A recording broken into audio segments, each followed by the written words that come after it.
Hola, muchas gracias por acompañarnos nuevamente. Vamos a tener la tercera conferencia, que es la actividad de conclusión del Coloquio Internacional SURXE 2023, titulado Voces antirracistas no racialistas de los Estados Unidos. Este coloquio ha sido organizado dentro de la UNAM por el Centro de Investigaciones Interdisciplinarias en Ciencias y Humanidades, el CEIICH, donde estamos localizados en este momento. Nuestro seminario se llama Seminario Universitario Interdisciplinario sobre Racismo y Xenofobia. Depende de la Secretaría de Desarrollo Institucional de la UNAM y está situado aquí en el CEIICH. Y también participaron como instituciones organizadoras el Instituto de Investigaciones Sociales, el Instituto de Investigaciones Antropológicas, el Instituto de Investigaciones Jurídicas, los tres de la UNAM, y el Museo de Ciencias y Artes, el MUCA, donde estuvimos esta mañana para escuchar la conferencia de Alan Goodman. Entonces, vamos a tener la ponencia, tenemos muchas expectativas al respecto de ella, de la profesora Yolanda Moses. El título de su conferencia, creo que ya lo podemos ver, Race and the US Census, la raza y el censo en los Estados Unidos. Voy a leer una breve semblanza de la profesora Moses. Yolanda Moses ha sido profesora de antropología entre el 2003 y la fecha de hoy y vicerrectora asociada de diversidad, equidad y excelencia entre 2007 y 2017 en la Universidad de California en Riverside. La investigación de la profesora Moses se centra en la cuestión amplia de los orígenes y la sostenibilidad de los sistemas y prácticas de desigualdad social en sociedades complejas, utilizando métodos comparativos, etnográficos y de encuestas. Ha explorado las disparidades de género y clase en el Caribe, África Oriental y Estados Unidos. Sus recientes investigaciones se han centrado en temas de diversidad y cambio en universidades y colegios de Estados Unidos, India, Europa, Australia y Sudáfrica. La profesora Moses se desempeñó como presidenta de la American Anthropological Association, la Asociación Antropológica de los Estados Unidos, entre 1995 y 97. Ha sido presidenta de la Junta Directiva de la Asociación Estadounidense de Colegios y Universidades en el año 2000, presidenta de la City University of New York y del City College entre 1993 y 1999, presidenta de la Asociación Estadounidense de Educación Superior entre 2000 y 2003 y también ha sido miembro del patronato de la Fundación Ford entre 1996 y 2008. Obtuvo su doctorado en Riverside. Y en 2009 fue nombrada miembro de la AAAS, la Asociación Estadounidense para el Avance de la Ciencia, American Association for the Advancement of Science. En 2016, la AAA le otorgó el Franz Boas Lifetime Achievement Award por su servicio y sus aportaciones al campo de la antropología. En 2017 recibió el Fulbright Distinguished Chair Fellowship en la Universidad de Sydney, Australia, y pues es autora de numerosos libros, capítulos de libros y artículos, y bueno, ya hablamos un poco de su libro con Alan Goodman y Joseph Jones, Race, Are We So Different? Muchísimas gracias, Yolanda, por haber aceptado venir a México para platicar con nosotros el día de hoy, y te escuchamos. Thank you.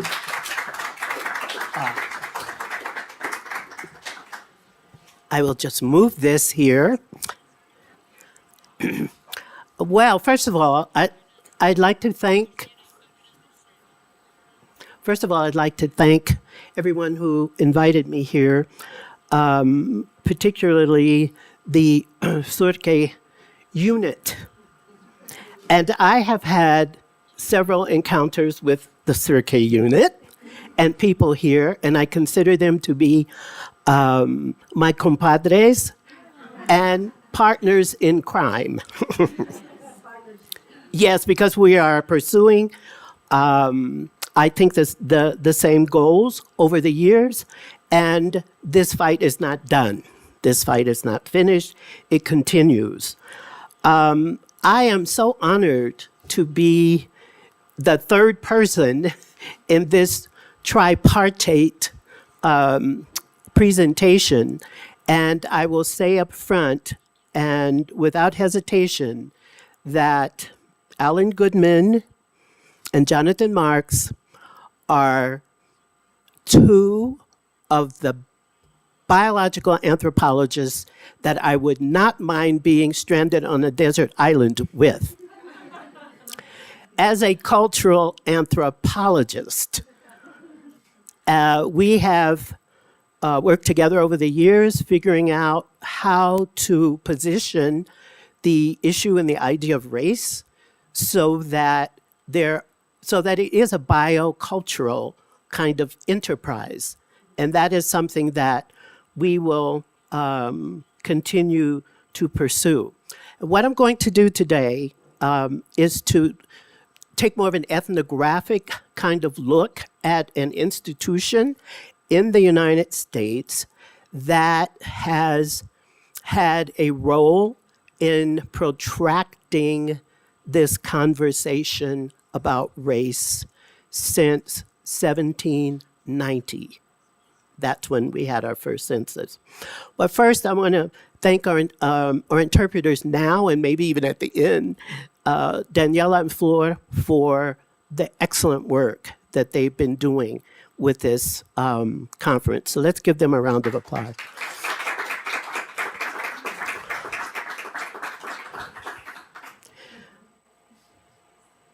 Oh, I have to aim it.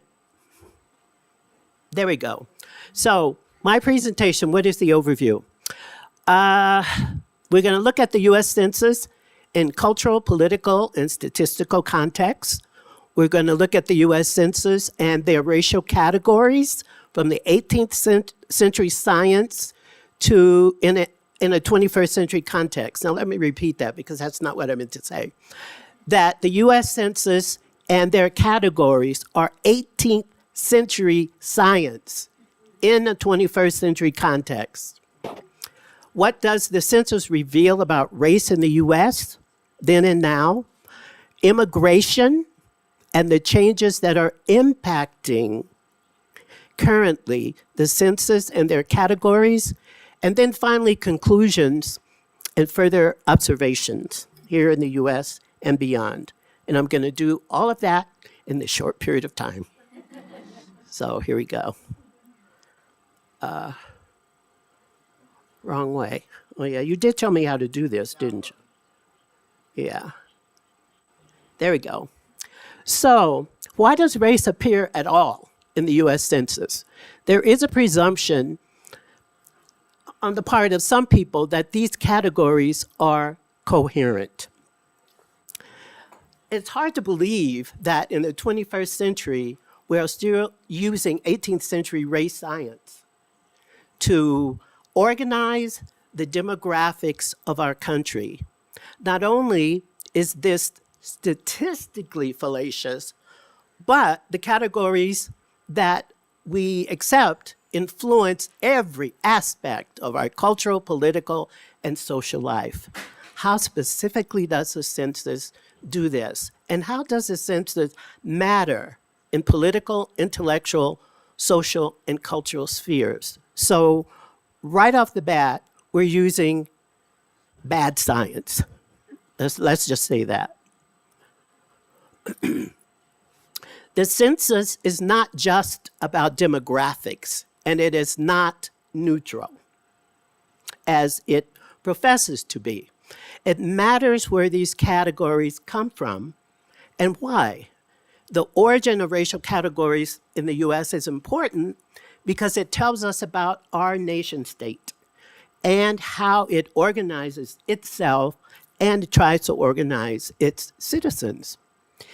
The U.S. is still organized on race science categories that put whiteness at the top of the demographic hierarchy. And this has been true from 1790 to the present. These categories are created and modified over the decades, but white and black are two categories that, for some reason, continue to survive. Is that intentional? We will talk about that. So the use of these fallacious categories influence our language, our thought, social interactions, and even institutional processes.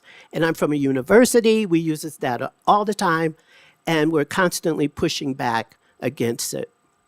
The Census Bureau itself is politically implicated because it has the voice, it has the power to amplify these categories all over our social and political life. And it's interesting how the officials in the Office of Management and Budget, which is where the census is located, always talk about their neutrality and their only wanting to gather statistics. The category of white, I surmise, is the anchor of identity on all these forms. All other groups are compared to them. Black and non-white are meaningful because of their relationship to that other category.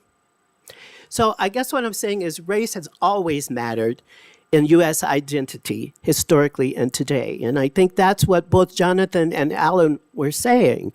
It has been an intractable category because it has meaning in the United States context. So that counting by race is useful. It has a political as well as a numerative or an enumerative impact. I'm going to get this right.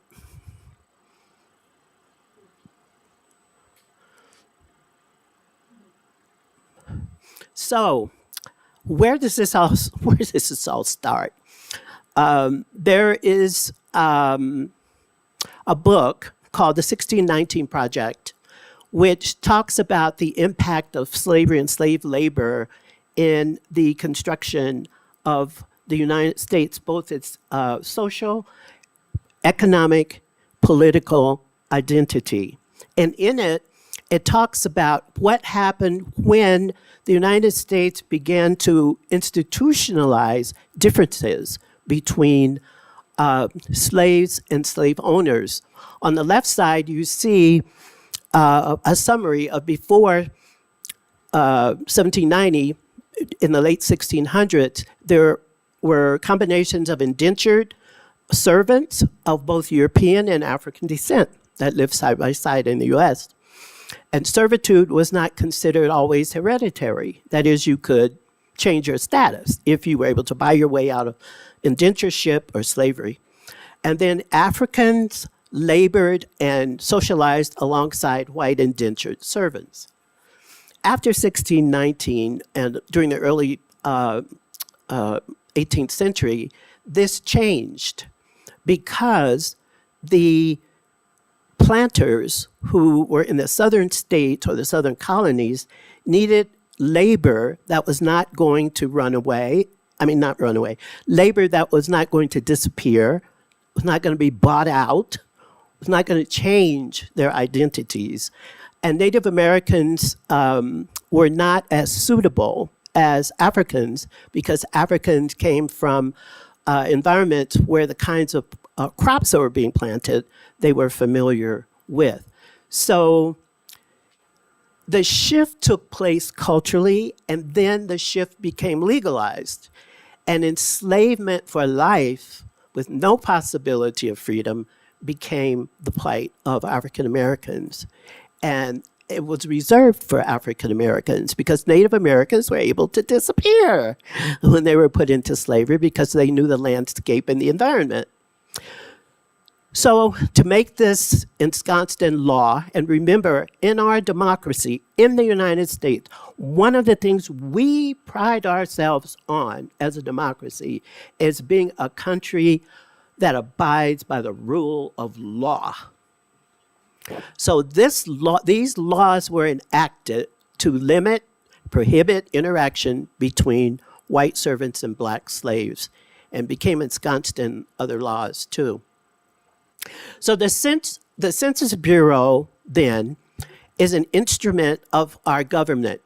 In US history, there is a direct link between the census and citizenship.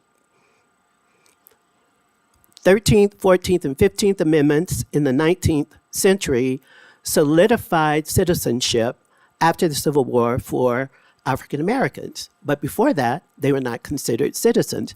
After that, they didn't have the rights of citizenship, and I will tell you that.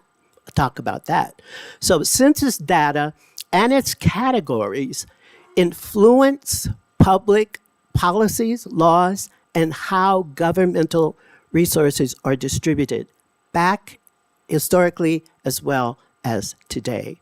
The census also influences and alters terms of racial discourse to advance political and social aims. So what we'll do is explore racial discourse and how and why it is consequential and has been in the history of the United States.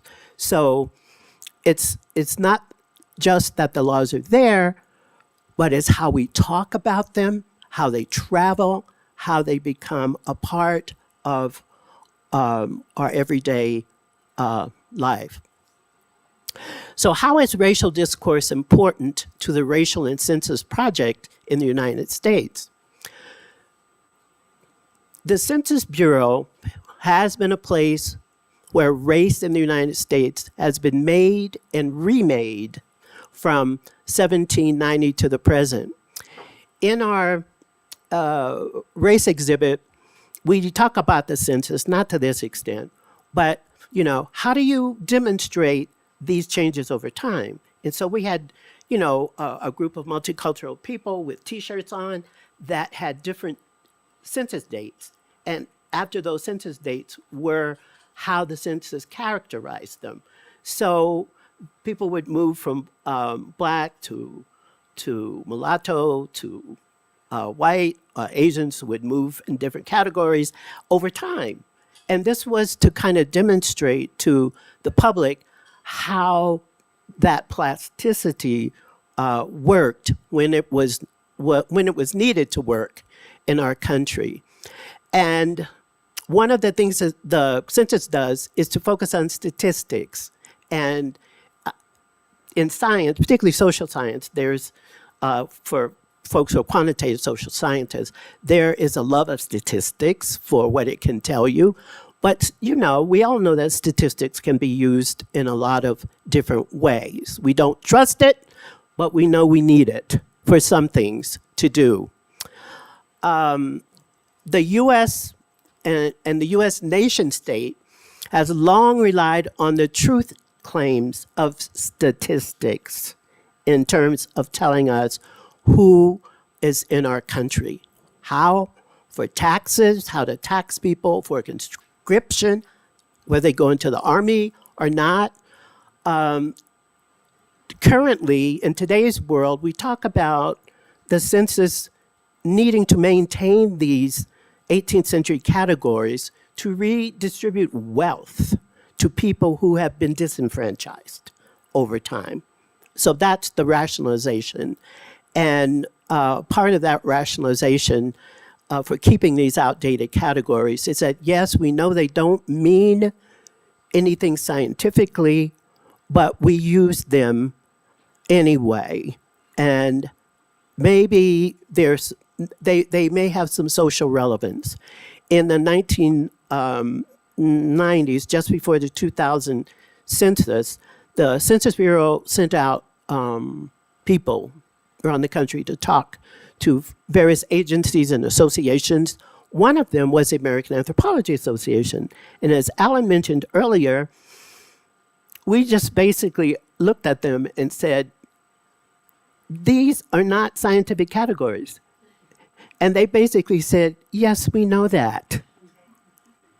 And it was like, but we're accepting them, we're keeping them because they're meaningful for us in our office. But the implications of this in every other agency and institution in the United States is incredible and has been incredible. One of these categories where there are statistics is used as race. And they do have, if you look at the 2020 census, a little disclaimer that says, we know these are not scientific categories. So it's there. So we in the United States, and when I say we, I mean popular culture, is still convinced because of the circulation of this discourse, right, in everyday life, that there is something there about race. We know the science, but yet the discourse of essentialism persists, and it crops up in all kinds of very interesting ways. In the US, the census and statistics have been used to determine citizenship in the census of 1790, 1840, 1850, and 1860. And it has been a fundamental criteria for citizenship. During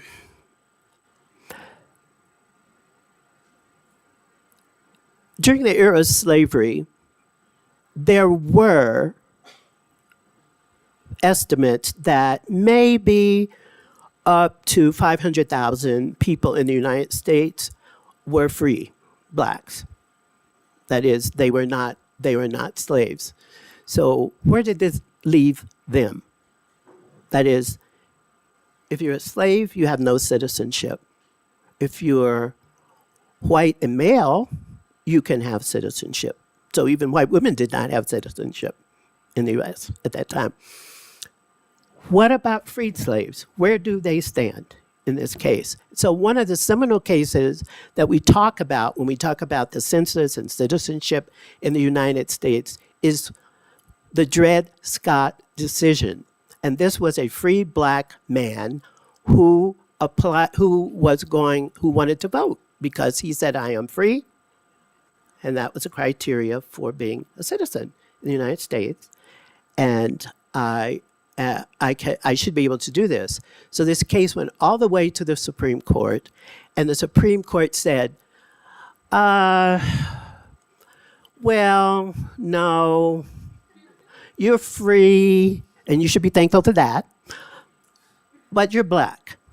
And there was nothing in the Constitution or the Declaration of Independence that said black people could be citizens, and that's actually in the text of the Supreme Court decision, which you can read. So it holds that Congress does not have the right to ban slavery in certain states, and furthermore, slaves are not citizens. The court upheld the exclusion of Negroes, and that was the proper term that was used at the time, from the Declaration of Independence. It held that Scott lacked standing, and I don't know if we have any lawyers in the room, but that means you don't even deserve to be in front of this court, right? Because he had been a slave and was therefore without rights and unconditionally guaranteed U.S. citizenship.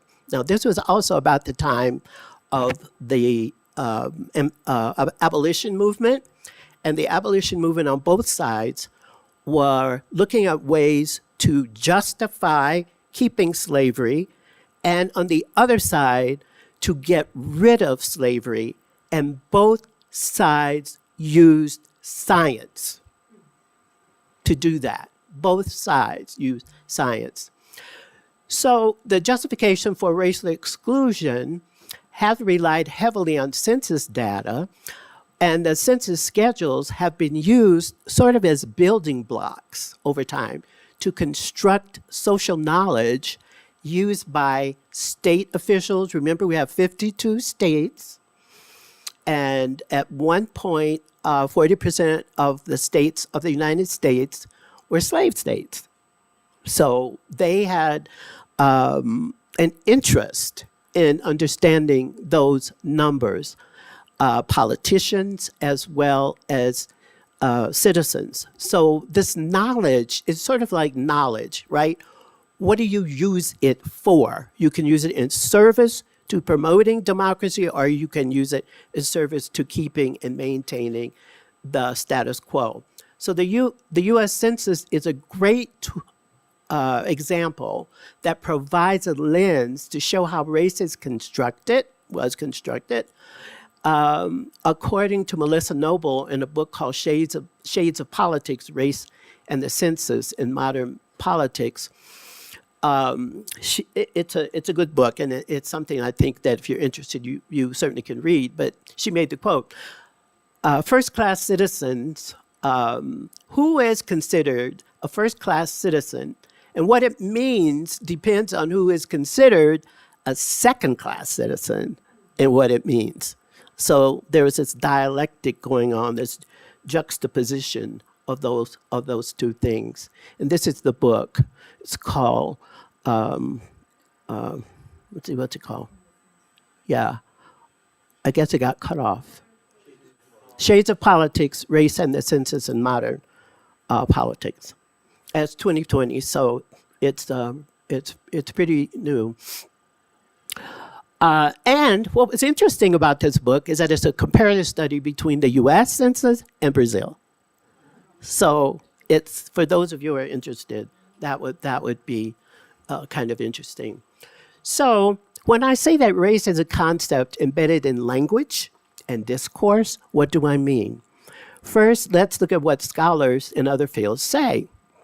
So the historian Elizabeth Higginbottom says that race is a social construction, which we all talk about, right, as social scientists, and highly contested representation of relations of power between social categories by which individuals are identified and identify themselves. Sociologists Omi and Wynant, which some of you may know, those are their writings, see race, and both of these people were involved in our race project, Howard Wynant and Michael Omi, see race as a concept which signifies and symbolizes social conflicts and interests referring to different types of human bodies. So they see the social related to the body.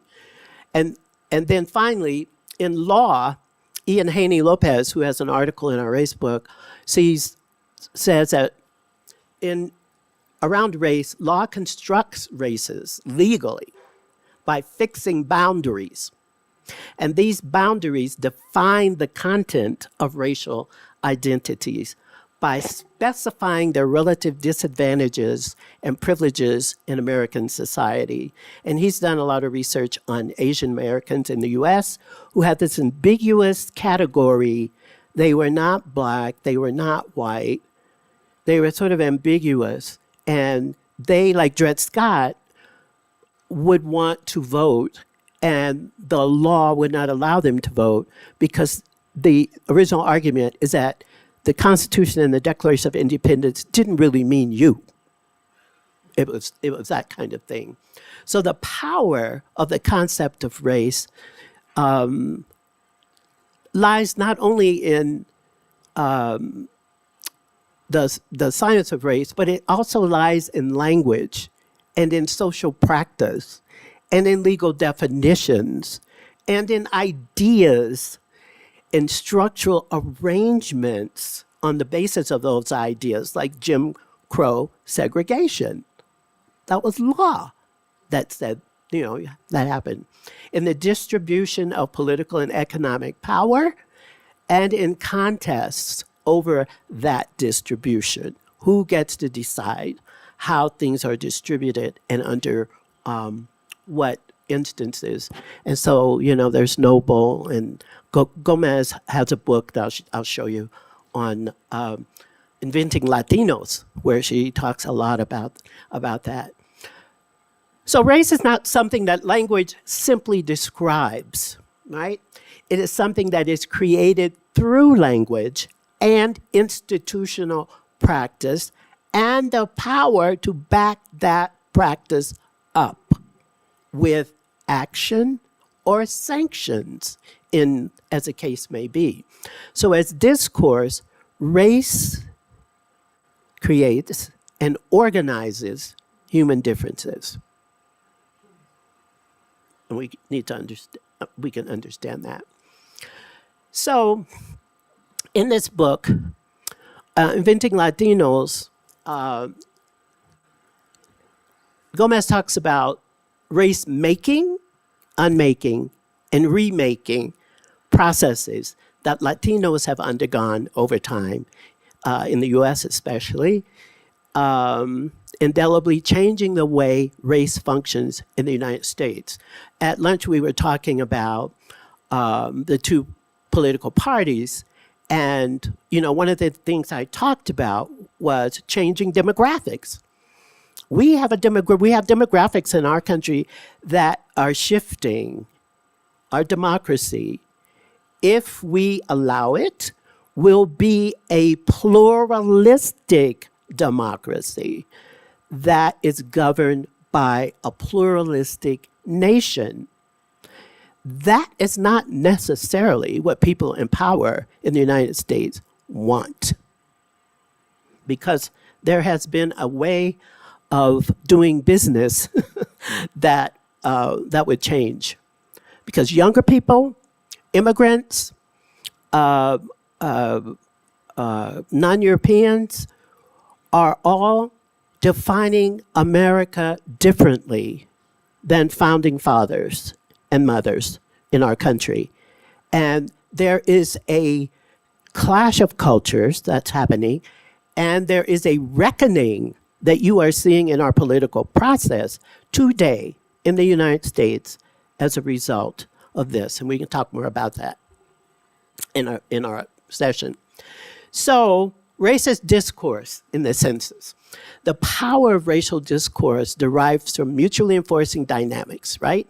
Among separate foundations of science, law, economics, religion. We cannot forget religion. We are a country that is supposed to have a separation of church and state, which is one of the founding premises of the United States, that we would have that separation. However, to make America great again means to reinstate religion, white Protestant religion, as what it means to be American. And anybody that does not comport with that are really not Americans, right? It's sort of like the people who ask, where are you from? And you tell them, and they say, no, where are you really from? Because you don't look a certain way in the United States. So the influence of science and racial thought and discourse is important, at least from the 1800s to the 1960s. And what happened in 1960? That was the beginning of the civil rights movement, the national civil rights movement. But anyway,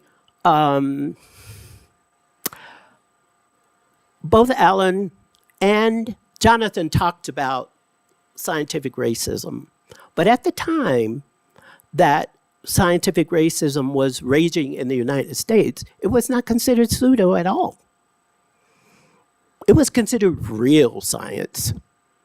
And it was used by different people like Josiah Nott, who was a medical doctor and an anthropologist who really believed in separate races, right?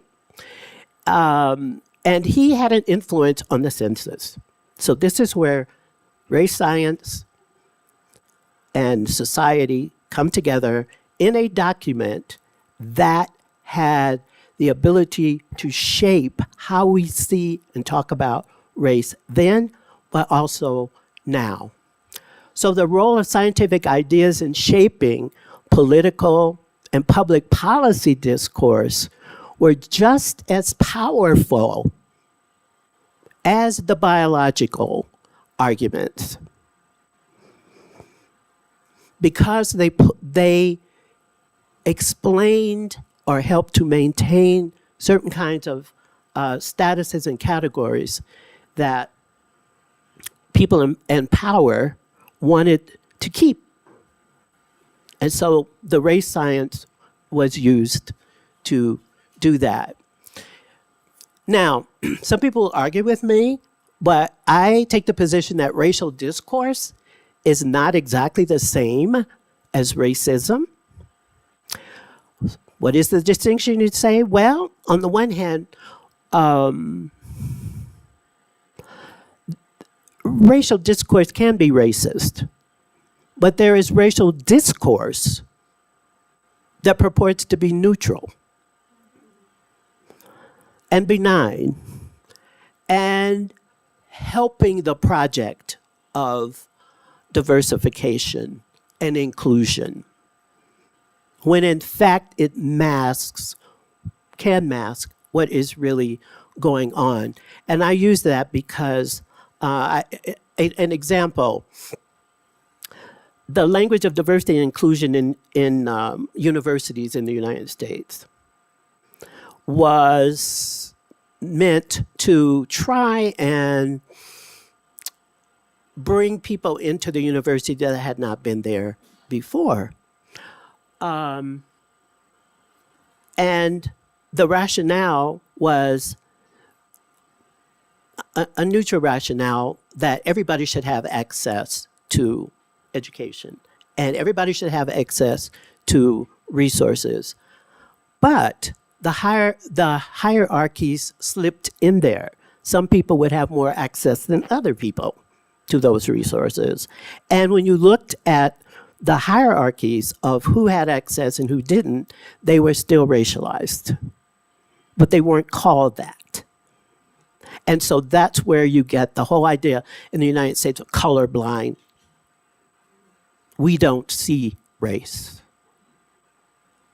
This is not about race. And the consequences are you get racist outcomes without calling it that. And so that's the power of that kind of discourse, right? Also, ethnicity is often interchanged with race in the United States. And I think, Alan, you spoke to that earlier. And ethnicity is, how do I say it? Ethnicity, at least in theory, is about culture, it's about language, it's about nationality, it's about all those things that are not biological race and essentialism. But they get confounded with racial discourse. It is more descriptive, and what we want to do is to be careful with the kind of language that we use so that we're not conflating one thing with the other. And one of the ways that I think about it is ethnicity has never been essentialized and by race science within race science. But ethnicity can be racialized in cultural race. And that's something that we talk about in anthropology, that ethnicity stands in for racism, but it's not called that. It is called something else. And so the way we use that language is really important to parse those words. So how does this discussion of discourse then connect to the Census Bureau of the United States in particular, right? Which is what I'm here to talk about. So the Census Bureau is not always as the Census Bureau has not always been seen as a political bureaucracy. It sort of stands in the background and provides data, right? Statistical methods about who people are in the United States. And they take the stand, at least in their literature, that they stay out of politics. But in reality, history and politics cannot be separated from census taking because those numbers are used. And we know that numbers without categories are useless. They mean nothing. But the goal of impartiality is something that is desired by the Census Bureau. For example, since 1946, the UN has sponsored at least 4 world population programs to improve and standardize national censuses because they believe this information is important. And I would ask, important for what? And important to whom? And the response that I got from people I talked to is that, wouldn't it be wonderful if we could unify the collection of data across countries so that we can have a more global count of people on the planet, a more accurate global count of people on the planet. Now that seems like an altruistic thing, right? But censuses are instruments at the state's disposal, and they are not neutral instruments. How are they used, for example, here? And that's something we can talk about in the discussion. One example in the Soviet Union that I thought was pretty striking, in 1937, the government asked the Census Bureau to come up with information about how well the Russian people were being fed and what their nutritional status was. And they actually did the work, came up with the data, and showed that Russian people were in really bad shape and they were dying because either starvation or governments were not getting food to them. They didn't have access to what they needed. And the government, rather than patting the people in the Census Bureau on the back, fired them all and said, we don't like this information. This is not the information we want to do together for us. So the idea that, yes, it is neutral in and of itself, but what is it used for in the government context? So the Office of Management and Budget Directive number 15 explicitly defines race. But the office denies that because they define race, they have any role in creating race. They just use categories that have been given to them. Well, where did these categories come from, right? Social scientists in the US in the past have treated the Census Bureau as a manager of data. That is, they have the data, they manage it, and then we can use it the way we want to, rather than a place where race is constituted and created. Only just recently have we begun to explore this in the US through the use of critical race theory. And critical race theory stands outside of traditional theory in that it doesn't make assumptions about the accuracy or the intention. It looks with a critical eye at how does this impact different groups of people. The 2020 census did show how some NGO groups pushed for changes so that they could protect their numbers. What we call census politics overlap with racial politics around the distribution of resources. That is, some groups like those numbers because it helps bolster their resources.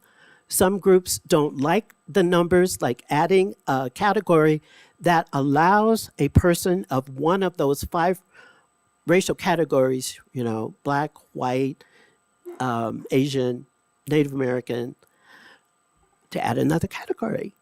And that category would have been the ability to add a second identity. And so there was a political kerfuffle, a political fight about that in the late 90s because there were certain groups like African Americans who say, well, if you add another category, that means that it's going to diminish our numbers, and we are depending on the census numbers to help give us resources for our communities. And then there are people who are of more than one ancestry who say, we're not counted at all in this crazy categorization. We want to be counted. So there's that civil society argument between groups of people that happen when the categories no longer fit the diversity of the population. And that's been with us since the beginning of the 20th century. So the Census Bureau is an institution that determines the benefits and the penalties through the data it collects, and is a place where these categories are constructed. Now, from 1790 to 1925, the census was collected by enumerators. These were people who the government hired to go to various houses, knock on their doors, and say, hello, I'm here to take the census. And the enumerators mark down who the people are and what they look like. And in 1920s, that changed where the people were asked, who are you? What category do you think you fit in? There were still these limited categories, but they were able to say themselves. Now, sometimes enumerators believed them and sometimes they didn't. So the enumerators still had that kind of power. And I'm thinking that if we think about institutions like the Census Bureau, that there's more research to be done about the kind of power, implicit power that agencies like this have in shaping the population, shaping how the numbers are collected, and then shaping how those numbers are interpreted and for what purposes is that done. For example, in the 19th and 20th century, racial categories of the census were used to test and prove racial theories about those 5 races. And you saw Josiah Nott. Josiah Nott was a medical doctor and an anthropologist who was obsessed with keeping races apart, right? And eventually he was one of the people responsible for the miscegenation laws in our country, because he was showing through science that if a black person married a white person, that would be a mulatto. And mulattoes are not strong people. They are people who will physically bring down the race. They will be susceptible to disease. They will be susceptible to all kinds of bad things, and it won't make the population stronger. So he was saying that we should put a mulatto category on the census so that I can do my research. Mulatto category was put on the census, and it was put on 7 U.S. censuses in order to provide answers to scientific questions, racial scientific questions. And these policies were designed to justify racial purity in this case, and eventually legal segregation. Because how do you keep people apart, right? You prevent them from marrying, and if it doesn't keep them apart, then you separate them by laws. And so this was a role that race science played there. So in 1854, with George Glidden, Nott published Types of Mankind, a tribute to their mentor, Samuel Morton, and I think both Alan and Jonathan talked about this, and a summation of their evidence that the races were separate and unequal species of Homo sapiens. So, therefore, we have to make sure that we keep America pure and prevent this. And the way for me to collect my data is through the census. So he was on the census board, obviously, right, at some point. On the other hand, in the 20th century, census data on race provided vital information for the civil rights legislation and policies. That is, it might have been flawed, but the civil rights movement of the 1960s used census data to push voting rights laws because they were able to show that while these people were segregated in these states, they did not have those rights. And the Constitution said they had those rights. But on the ground, in those communities, they did not have those rights. So not only did they, opt for federal laws, they wanted granular kind of data collected. They used the granular kind of data collected at the county levels and the city levels and even block to block levels in neighborhoods to prove their point that they were being deprived of the right to vote. And if you look at the headlines in the US today, you will see that voting rights are still being disputed in the United States by civil rights groups. In 1977, Directive 15 systematically codified racial classifications, and you can go there and look when you get it. They recognized, 1977, recognized 4 official races and 2 ethnicities. One of those ethnicities was Mexican or Hispanic. Well, Hispanic came later, Mexican. In 1933, NGOs pushed to have 1993, pushed to have multiracial as the 5th category racial classification. And this it was a movement. It was a multiracial movement that invited reinvestigation of these fixed categories that excluded them. There was a reemergence of America's mixed race populations. That is, the movement started in the 90s and actually, over a 10-year period of time, were part of the influence of the Census Bureau adding that category that you could write in a second race. It didn't put multiracial on there, but you could write in a category. And out of protest, the people who were pushing this movement basically said, we don't like that, we're going to write in American Indian. And they said, everybody in the movement write in American Indian. Guess what the largest number of people who declared a second identity were? I mean, what group that was? It was, in fact, Native Americans. So that was their protest. So it wasn't clear to the census whether or not all these people writing in Native American really were of Native American extraction or had Native American as part of their ancestry. So, from 2000 to 2010, they continued their lobbying.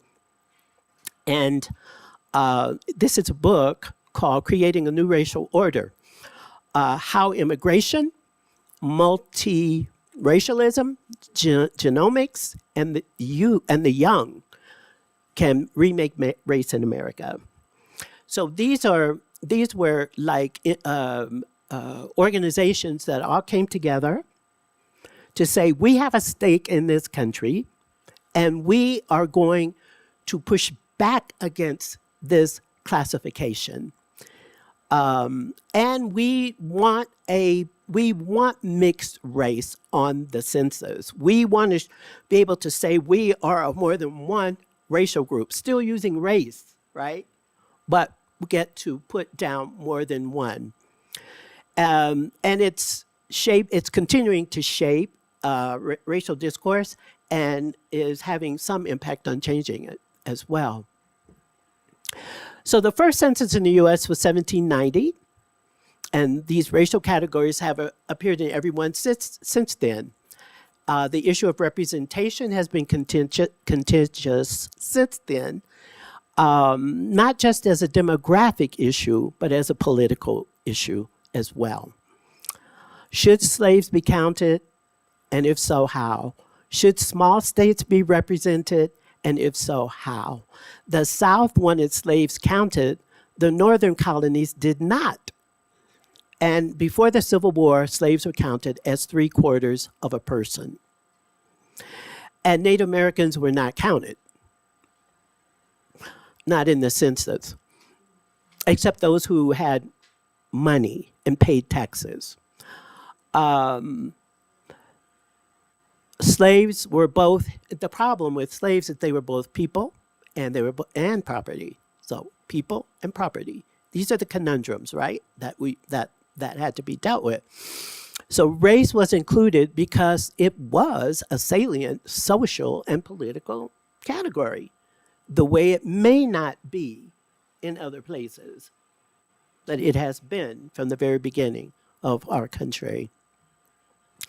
Where does, when we look at the US Census and 18th century to the present, where does this come from? And again, the racial scientists, monogenists, the people who believed in one species, there was a lot of 18th century Enlightenment elites who believed in the natural, that all humans were made in God's image and all people were capable of improvement. Over time, that was overcome by polygenesis.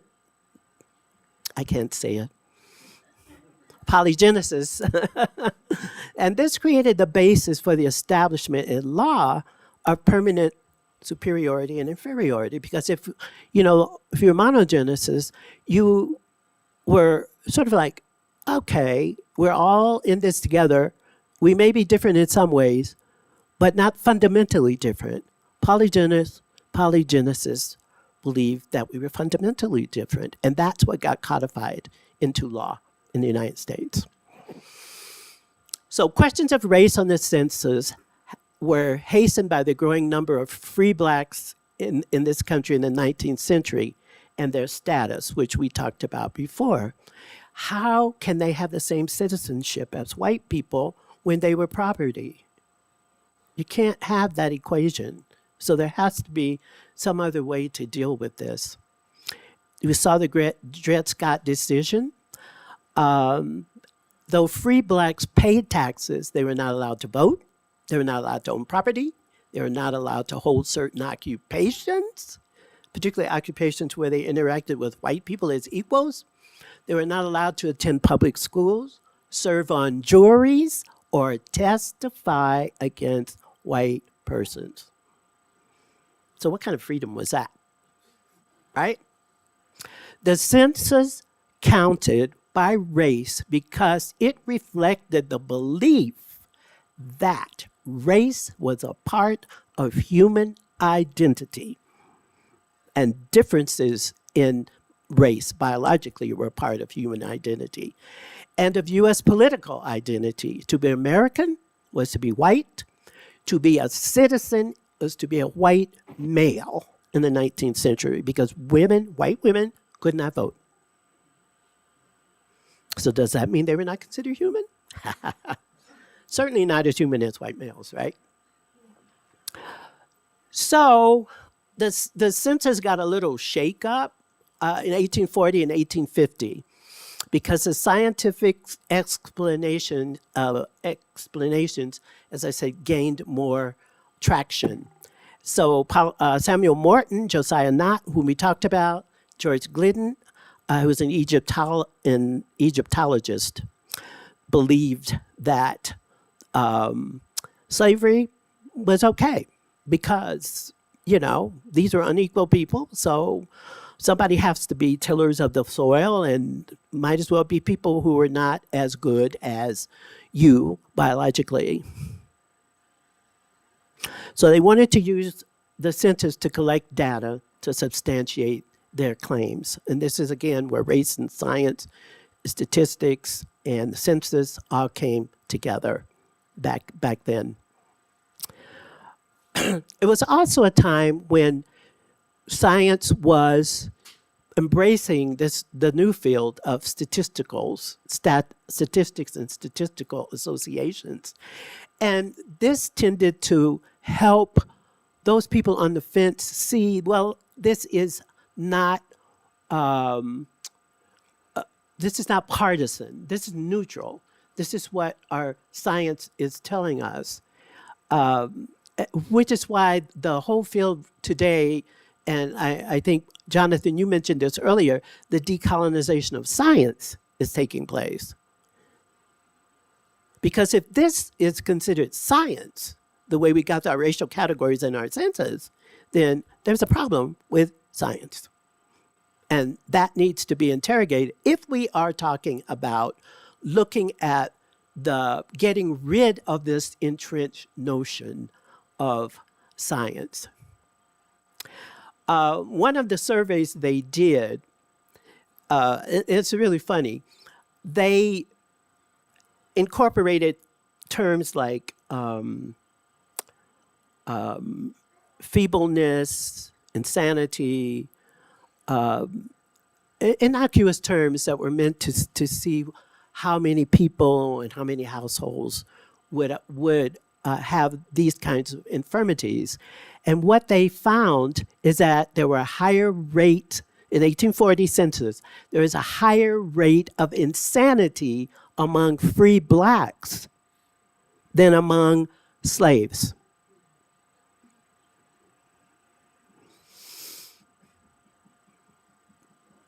What does this show? The conclusion is that freedom made blacks insane. The happy black person was an enslaved one. The statistics showed this, although we know they were flawed, but they were never changed. From the 1840 census, if you go back and look at it, that is still in there, that data point. The Secretary of the State at the time was John C. Calhoun, a Southern slave owner who used the data to show the new state of Texas should be and could be a slave state. He argued that slavery was the natural order of social relations and political relations.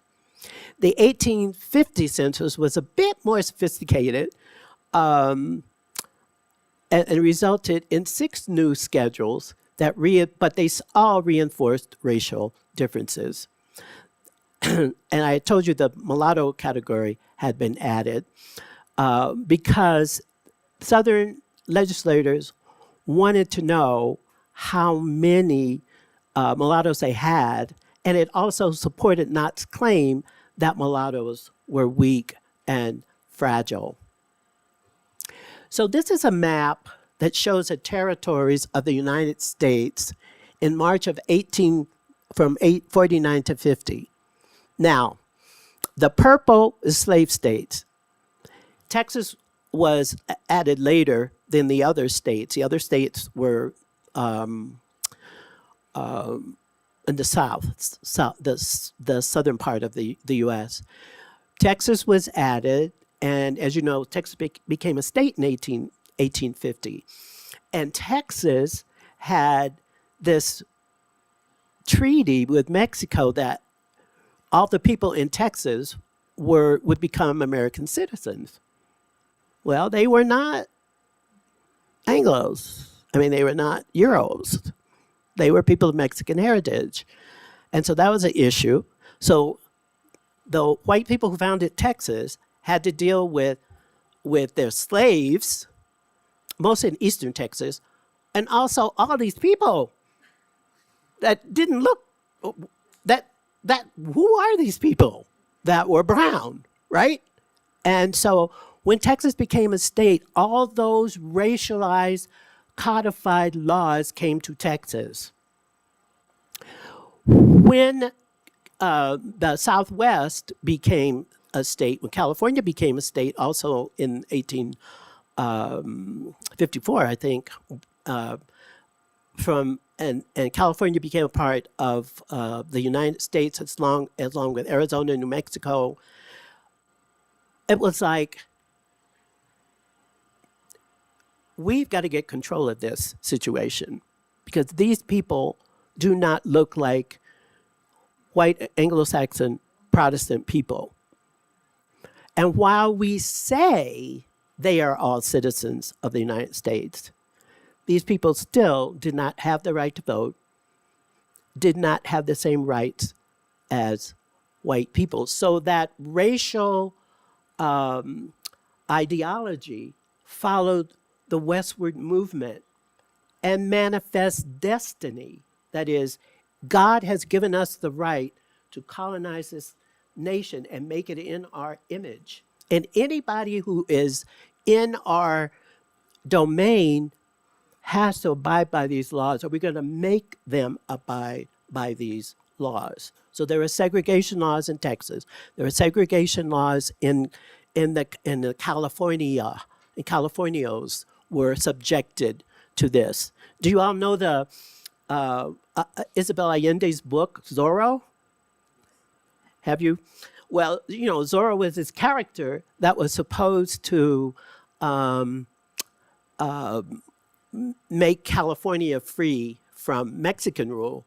And then they turned around, and when Texas became a state, when the California became a state, there was another kind of hegemony that was superimposed on them.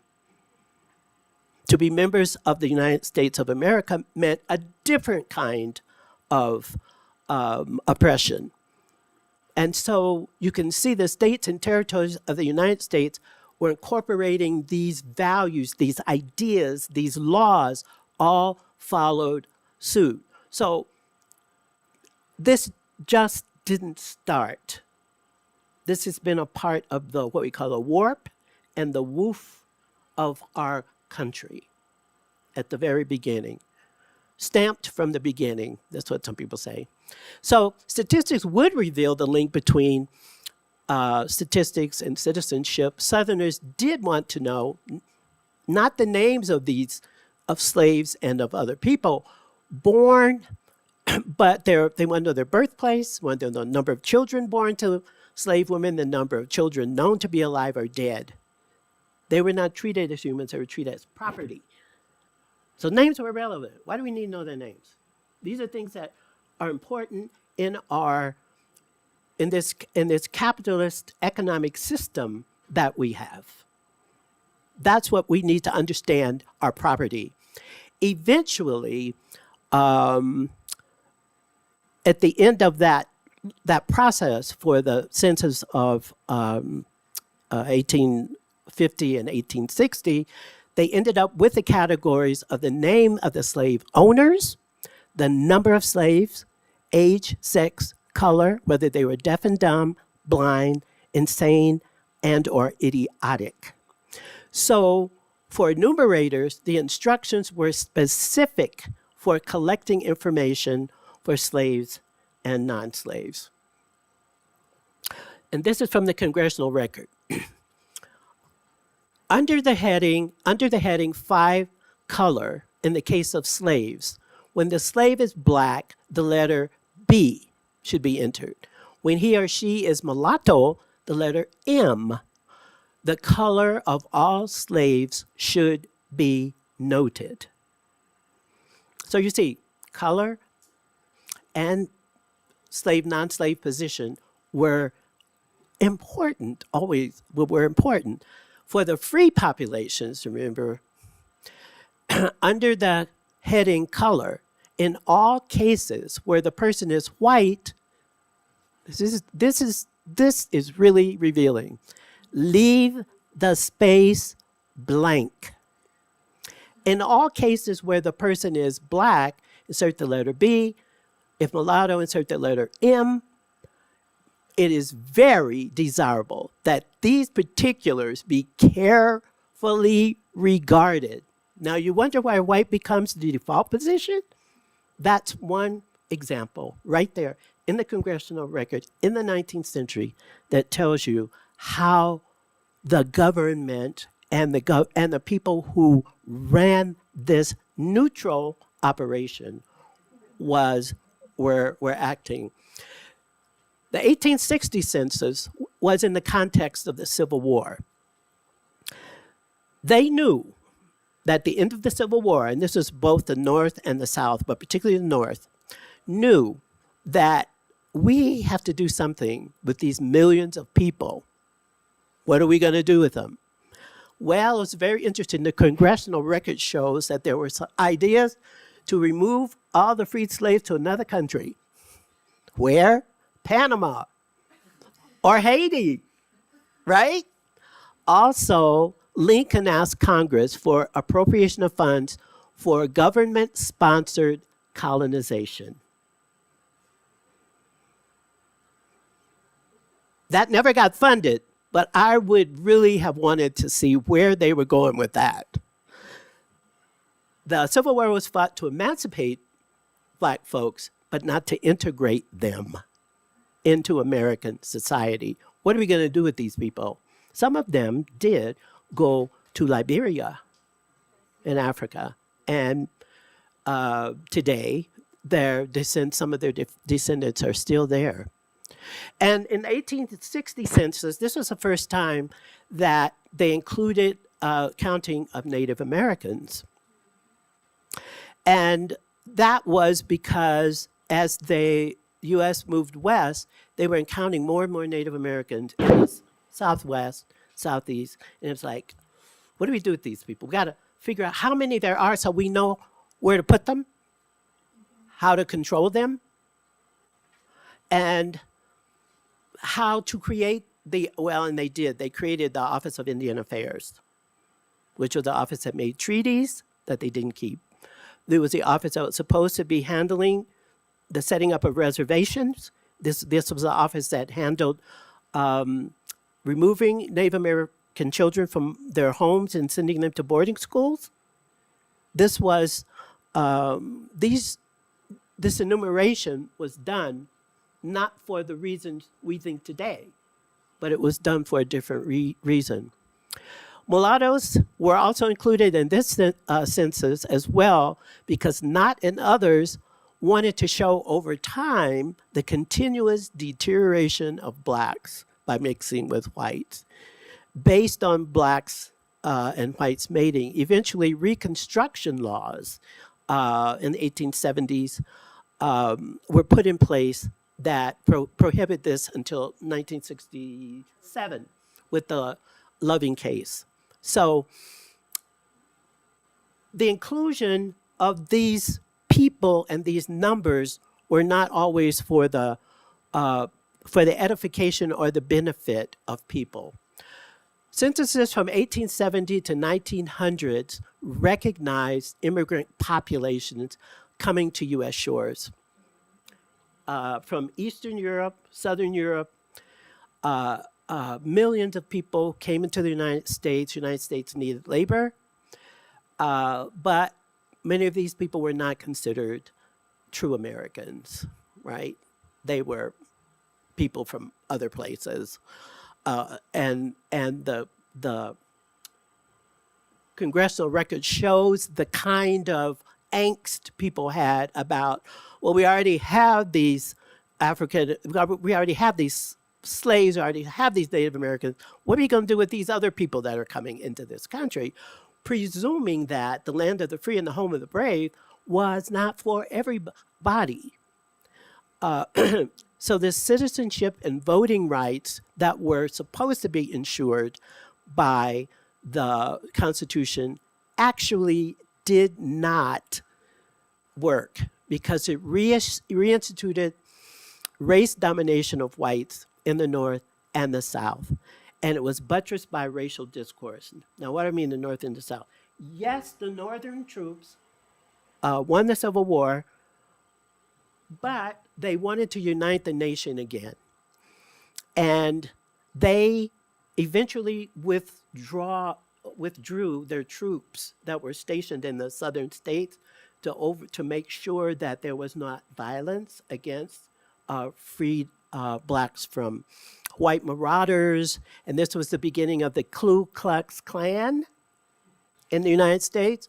But there was federal troops there to stop them from doing bad things to black folks. And eventually they got tired of that. And by 1880, the troops had been withdrawn and the South was left again to white people to administer what happened to blacks. And that's when these Jim Crow laws went into effect. The 1890 census added, interesting, quadroon and octoroon to the census. Do you all know what that means? Okay, you know what mulatto is? Black, white? Quadroon, it's 25% black. Quadroon is 1/8. Yeah, 1/8 black and rest white. Okay, so this was still in effect. The science of the one drop rule, which means one drop and psh, yeah, that's it. So Knott and his followers were at it again. They were going to show one way or another that this was not good. And so they wanted to do research on quadroons, octoroons, and to see if the populations were diminishing rather than growing in terms of that. The 1900 census led to a few changes, but not to help promote positive racial discourse. In 1982, there was another case to show how racial discourse was embedded in the United States in a way that maintained the racial science of the time, but it had flipped over into the courts, the Supreme Court, in this case. And this was separate is not equal. Separate is not equal. Plessy was a African-American citizen who was, I think he was an octoroon, and he was on and he sat in a train, sort of like Rosa Parks did during the Civil Rights Movement. Ferguson ruled, and he said, I have a right to be here because I'm an American citizen. The Supreme Court of the land, highest court of the land, ruled that separate but equal facilities were constitutional. Like you could be separate, and it was constitutional. It upheld the principle of racial segregation over the next half century. The ruling provided legal justification for segregation on trains and buses and in public facilities such as hotels, theaters, and schools. And that is, that was in place until the 20th century when the Brown versus Board of Education, which was another civil rights case, said separate and equal was not the law of the land. 1965, the Voting Rights Law was passed, which says every person in the United States has a right to vote, and those people who've been deprived should not be deprived anymore. And these were laws that were pushing back against that. So the censuses of the 20th century, and I'm going fast here because I don't want to go through every census, but the census of the 20th century reflected race, class, status relationships, but also reflected that the category of white and whiteness was still there, ensconced. Voices were raised about why do we still need race on the census? Why do we still need race on the census? Can't we just get rid of that term? And a rising group of people who pushed back on that fact, that they were not being represented at all. And these were, again, people who claimed 2 or more ancestries. getting rid of the term race might be easy. The question is, can we get rid of racial discourse around that? So 2000 and 2010 census added more descriptive categories. So under the 5 racial groups, still there, under the 5 racial groups, you had opportunities to write in more specific identities. In 2000, you could write in 2 identities. But if more than 2, then it didn't count. Because you know why? Because they didn't have the technology to count more than 2. Therefore, it didn't count. Hispanics were treated as an ethnicity under white. What about non-white Hispanics? What about indigenous folks who are not Native American? Where did they fit? They were not there. They were invisible in a sense. They were not there. In 2009, just before the census of 2010, the Bureau reported that 1/3 of people in the U.S. identified as minority, that is non-white, with Hispanics being the largest group, 104.6 million people. The 2010 census, more than half of the growth of the total U.S. population between 2000 and 2010 was because of the increase in the Hispanic population in the United States. Between 2010 and 2000 and 2010, Hispanic population grew by 43%, rising from 35.3 million in 2000 to 50.5 million in 2010. The Hispanic population counted for more than half of the 27.3 million increase in the total U.S. population by 2010. Hispanics comprised 16% of our population, which is a total of 308 million people.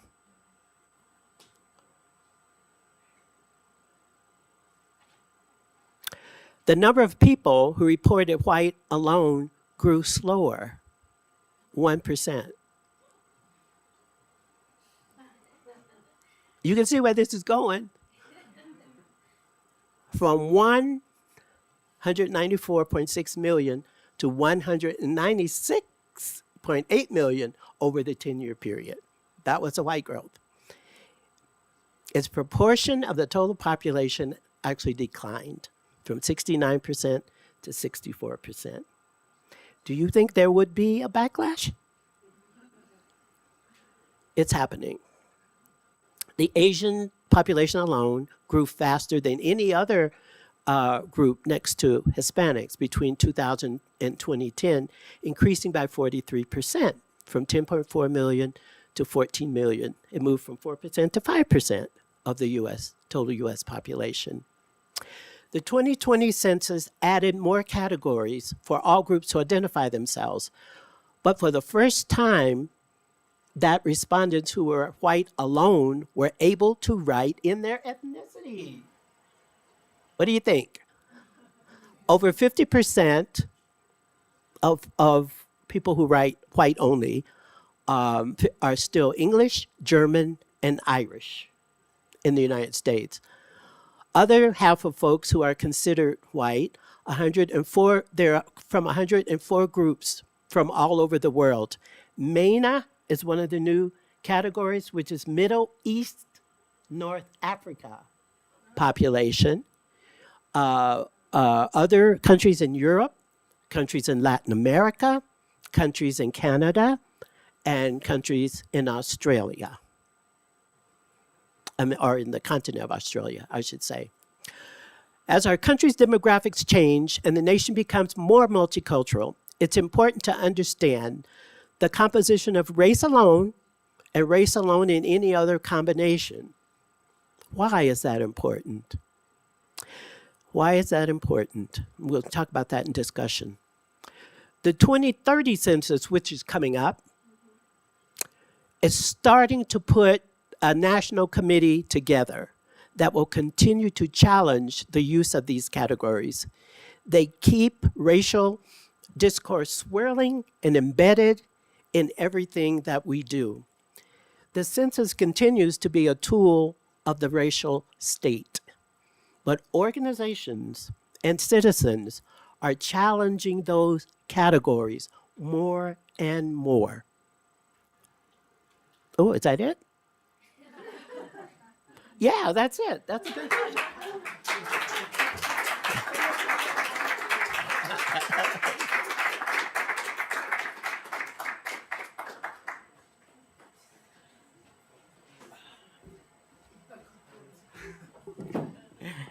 Gracias, Yolanda. Sorry about that. No, al contrario, creo que ha sido realmente muy bueno haber podido grabar las sesiones, porque toda la riqueza de información la vamos a poder analizar un poco más en detalle después.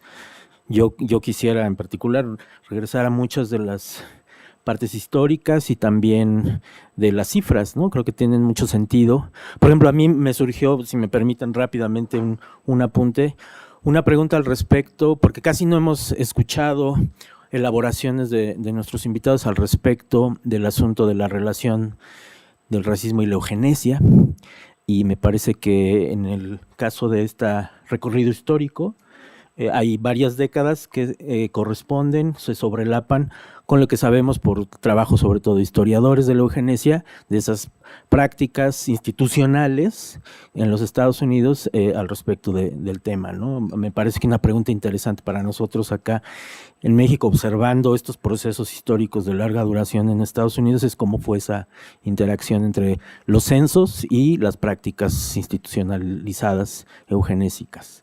Entonces, bueno, vamos a abrir como en las otras dos sesiones la posibilidad de escuchar sus intervenciones. Entonces, otra vez les invitamos a que se presenten, por favor, y hagan sus preguntas. Me parece que Alicia Villela ya tiene una participación. Thank you. My name is Alicia Villela from the Evolutionary Biology Department at UNAM.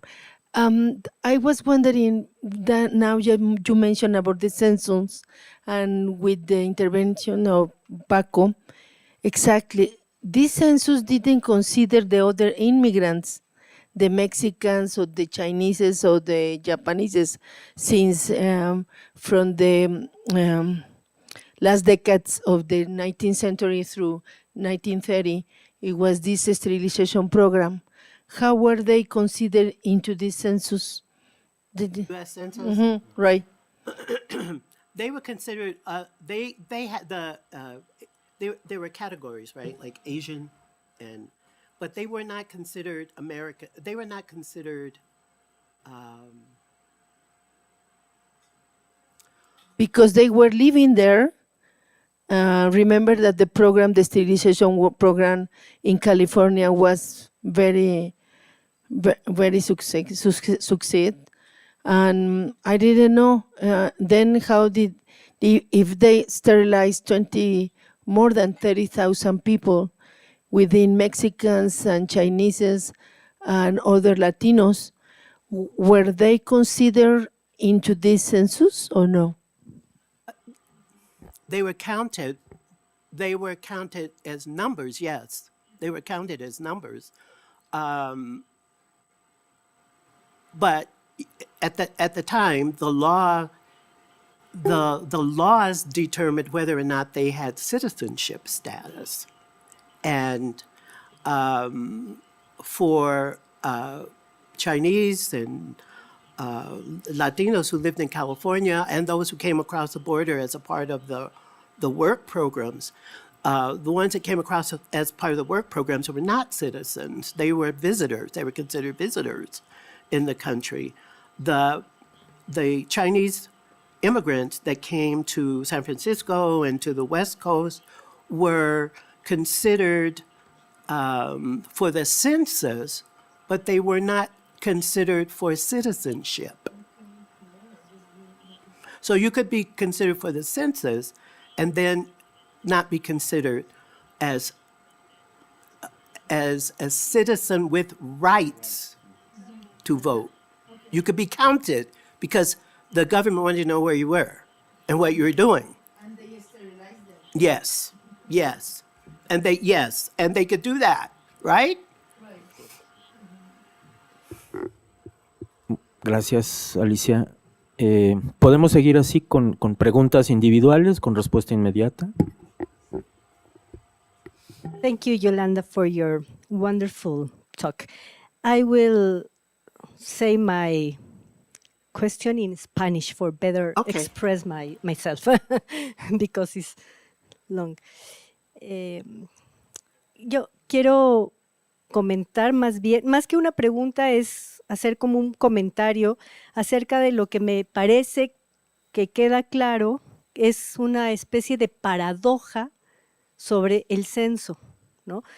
Hemos podido ver cómo en tu exposición, cómo los censos han ido junto con otros dispositivos dándole forma, ¿no?, a esta realidad de la raza en un instrumento institucionalizado, ¿no? Pero al mismo tiempo, pienso, hay veces que los censos sirven para cosas. Voy a poner un ejemplo y a lo mejor Citlali igual lo puede completar. En México, una de las demandas, una de las metas de las organizaciones afromexicanas fue ser incluidos en los censos, ¿no? Porque hay, a partir de finales del siglo XVIII, hay como un vacío de información cuantitativa sobre la población de origen africano. Aparecen de los censos y de todos los instrumentos de contabilización. Y eso no nos permite saber, no nos había permitido saber qué pasó con esa gente cuando México se convirtió en una república, ¿no?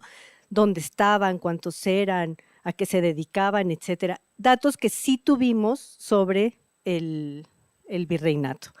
Entonces, esa es una de las demandas a partir de los años 90 y no solo en México, del movimiento afro-latino, ¿no?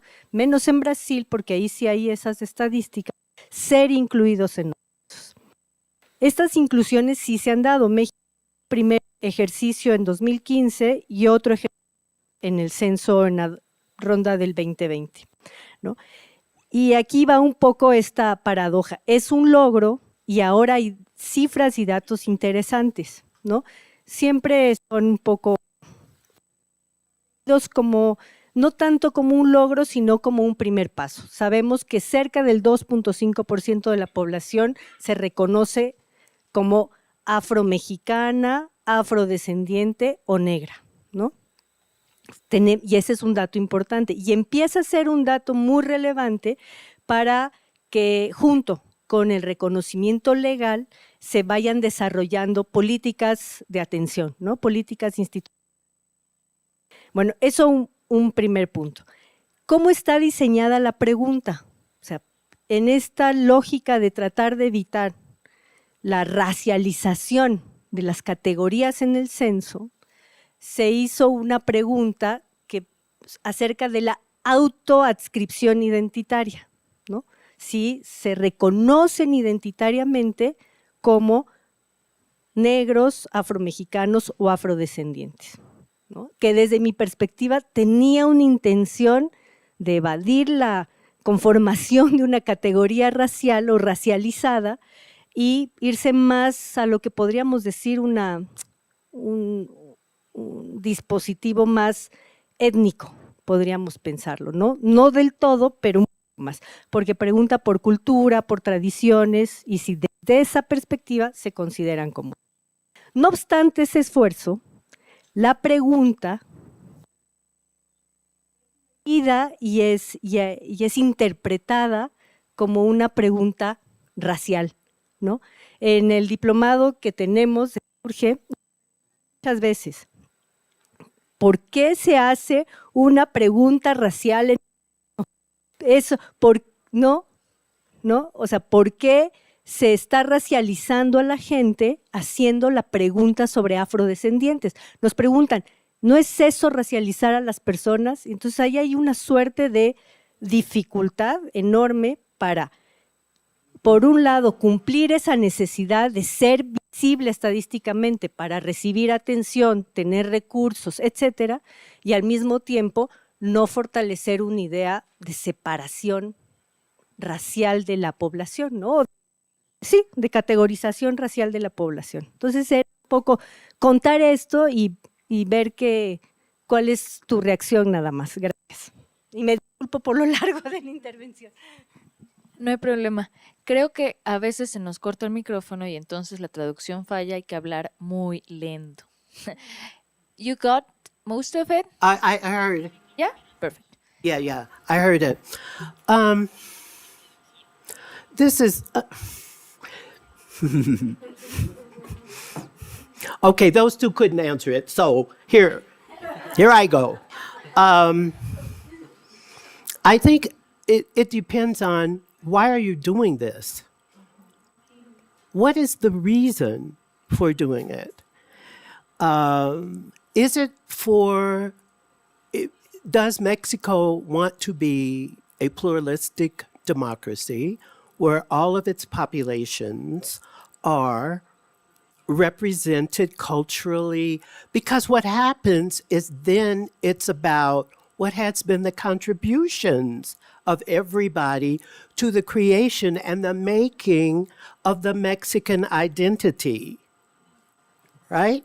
So if that's the reason, then it doesn't have to be racialized unless somehow the discourse and the institutionalization makes it racialized. But Mexico does not live in a vacuum. You live in a globalized society where these discussions are circulating globally. And regionally for sure. But, from Australia to Europe to Africa to wherever, people are having some of these kinds of conversations. And these conversations are about what does it mean to be a member of this society? If you're not going to be pluralistic or multicultural, then okay, then you can exclude people. But if you are trying to do that, then you have to have everybody's voice and everybody's inclusion. How it is done has to be locally determined in a way that is going to fit your cultural, historical, and future goals. Because what we tell our children, what we tell our students, our elementary students, our middle school students, our high school students, our students in our classes, is going to help shape that next generation of how people see it. Now, if it's seen in racialized hierarchical terms, then that's another whole paradigm.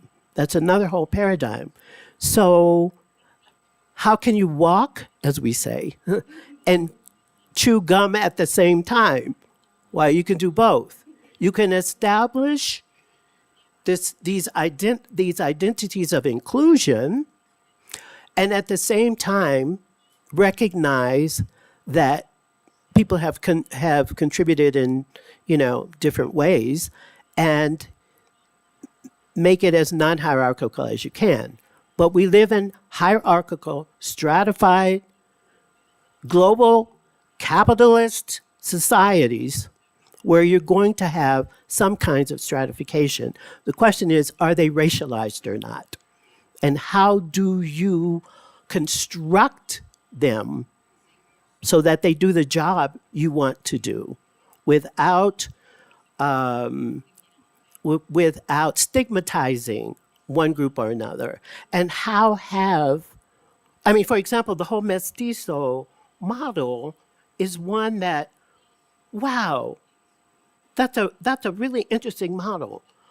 What happens to indigenous folks? What happens to Black Afro-Mexicans in this model? Where do they fit? Is there a dialogue? Is there a way to have this conversation that helps them also be a part of that? That's all I can say right now. I'll say more of a margarita. Ok. Muchas gracias, Gaby y Yolanda. Hay muchas cosas que decir sobre este tema. Solo brevemente, veía el póster que ha generado el conjunto de instituciones que están detrás, sobre todo desde el Estado, de estos reconocimientos, y tienen a Vicente Guerrero y a José María Morelos y Pavón y a Yanga. Esto en reflejo de esta observación sobre la contribución a la identidad, ¿no? O sea, parece que sí hay esos procesos ocurriendo y están reflejados incluso en instrumentos de divulgación, ¿no? Y en los libros de texto ya también, sí. Entonces, ¿alguna otra pregunta? Ok, muy bien. Gracias. Hi. Many thanks for your talk. I have a question that's related to it, Gabriela, what you were saying, and it comes down to the use of census. Of what? Of the census. The census. So I was quite happy to see that you put it in context where you're not only speaking about, I know it was a long, like a view of the census over time, so it's hard to Yes. really specify in every period. But when you spoke about the civil rights movement, I thought it was very nice to see that interaction, not only from a top-down approach from the census, but also a bottom-up, right? So, because I do think that census can be used Yes. as claims to power, as playing with liberalism, as playing with racial categories. So, if I know that you covered a broad period, but if you had any other examples of these cases where the census are being used by certain groups for claims of power. If you could provide another example, I'd be very interested to hear if you saw anything that was relevant to you. Yeah, I mean, I was talking about a large national movement, but even more locally, I'll give you an example from my university. I'm in a state of California where 43% of our population is quote unquote Hispanic. And I'm in a university where 90% of the faculty are not. And we are trying to set up not curricula, well, yeah, I mean, the medical school, that's another story. But we're trying to set up ways where what we know about political power can be passed on or used. And through applied research institutes, we got funds to bring in community groups who are not familiar with how to press for resources from institutions that they're unfamiliar with. And so the census as a tool is something that the research center, it's called the Research Center on Health Disparities, and you can look it up if you want to, how the goal of the center is to empower local community groups to use their census data to lobby for resources for local resources in their communities, for clinics, for wellness programs, for food programs, those kinds of things. And rather than seeing it as a bad thing, that is, when the enumerator comes and you close the door and say, I don't want to talk to the census taker, I'm not going to tell you anything, because what you might do with that information, you know, whether you're undocumented or documented, those kinds of things factor into it. So what the university is trying to do is to help local groups use data to access resources based on that information. And it means training community it means training community organizers to do their own research using census data in partnership with a research university. And we're specifically using track census data to do that. And that's very local. That's not, at the national level. That's very local. But it's a commitment that the institution has, which the mission is to educate all people, and create new knowledge. But another mission we have, I don't know if you have it here, is we're a land grant university, which means we are funded by the state of California to support the needs of our surrounding community. So that takes us out of our traditional research role and puts us in a more active, action-oriented role. And the census happens to be the way we're introducing people to their power because of the numbers that they have and how to use that. So that's one example. Well, thank you so much, Yolanda, again, an excellent talk. I wanted to just ask you if the way that the questions were posed in the different censuses from 1790 to 2020, how did it change? I mean, how did they ask people? Did they say, what race are you, or to what race do you belong, or what other kinds of questions were formulated, and how, and if they were all read racially, independently of the way they were asked? And I just wanted to add just very quickly what Gabi said, and I loved your answer, but I wanted to tell Gabi, why didn't people in Mexico, when the question of auto-identification was opened in the census for indigenous peoples, why didn't they say that this was a racially introduced question?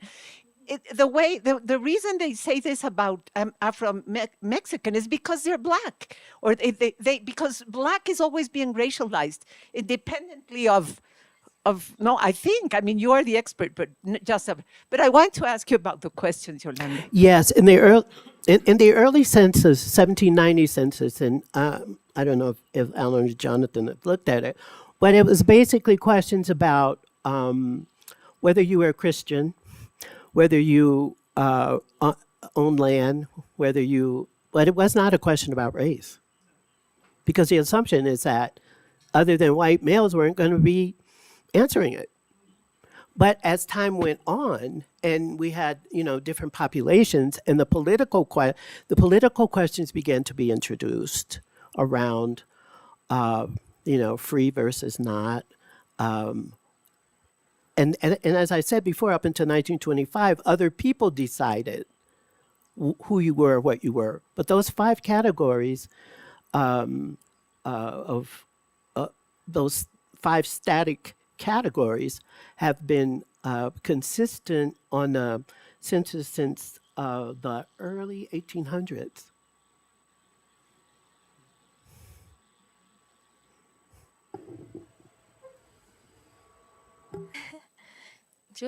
Jimena, ¿quieres? ¿Sí? Pregunta, ¿verdad? Yes. I'll take a seat as public. My question is about how many categories do you have now in the census? And I understood that racial questions and ethnicities mixed today, and you can mark race and ethnicity, which is crazy at the same time. So I guess it's complicated. And do you have a debate or any chance of counting or? Well, yes, I do. And I think this is untenable to continue over time because the country, it's changed. By 2050, the United States will be a majority minority country. So these categories are being constantly challenged. The question is, who's in a power position to change them? It would have to be Congress. It would have to be political leadership in the country. And until you have more liberal people who understand why that's important in a multi-pluralistic democracy, not to have those kinds of questions. And then you have the power in terms of the vote or whatever it takes to change the census categories. For the 2030 census, supposedly they're going to have the largest group of consultants and listening sessions and traveling around the country than they've ever had before. The question is, what will that mean in terms of the changes in the outcomes? If they still continue to use those categories, you can have hundreds of things under those categories to try and accommodate the diversity of the country, and it's not going to make sense after another 3 or 4 censuses. So yes, something has to change. I'm not exactly sure what, but there are grassroots organizations saying get rid of that word. And Alan mentioned that too. What happens if we don't use that word? My answer is then we have to get rid of the discourse around it, because we can get rid of the word, we can deal with the racism, but if get rid of racism, but if the discourse around race stays the same, it's still going to be there. So the educational campaign that we have to mount in the United States is phenomenal. And it starts, like I started off my talk, the reason we started the Race Project in the first place is to go with children, because we said that old people, they're not going to get it anyway. Let them die off, and then we'll just raise a new generation of people. But if we're not doing it the right way, then that generation will continue that discourse as well. So it's an education that's not just about changing the words, but what does this mean? Deep culture. What is the deep cultural meaning of the use of these words, and how do they impact the way we see each other, interact with each other, and how are we organized? How is our society organized around the use of those words?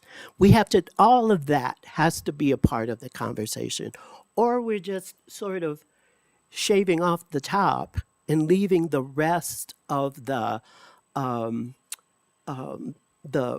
problem there, because it's that deep-seated, as you see. I mean, it's just sort of, as my colleague said, baked into our system. So we have to unbake. How do we do that? And that's going to be our challenge. Se me ocurre añadir que el asunto del papel de los medios de comunicación, y aquí incluye incluso el cine, se hizo referencia ayer al cine, y todas las fuentes de información acerca de los contextos y las ideologías raciales, pues van a tener que ser parte de esa reeducación social, ¿no? Bueno, creo que hay muchas más cosas que entretejer y decir. Por la hora creo que tenemos que ir cerrando porque es nuestra finalización. Teníamos la idea de, o sea, si hay más preguntas, por supuesto las tomaremos, pero de ir invitando tanto a John como a Alan, y ahora Yolanda que está aquí, a que hagamos una especie de panel final, que ustedes suban, y si es que tienen deseos, hacer una especie de síntesis de lo que fueron los puntos de conexión entre las 3 conferencias. Y también me parece que sería muy importante que Olivia nos dirija unas palabras, y también tiene la disposición de jugar este papel de sintetizadora desde la parte que nos tocó como anfitriones de nuestros invitados. Alan can sit there. I can sit here, and Alan can sit here.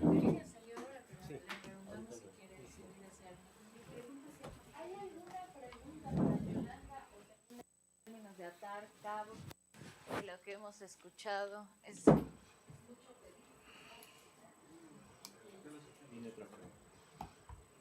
bueno, agradeciendo a todos este excelente evento.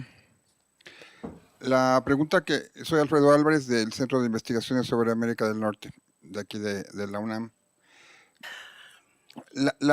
El que dirija el census, un hispano, Robert Santos, ¿considera que ha sido importante para el mismo censo o estas subcategorías que se han hecho para los no hispanos corresponden más bien al sello que Santos está dando al censo? Entonces, si tiene algún comentario sobre esto.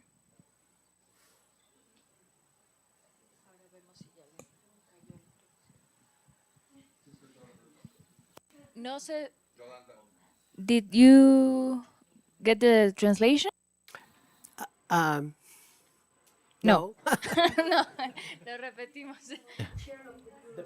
Sí, gracias. Mi pregunta es sobre el sello que el dirigente del censo, que es Robert Santos.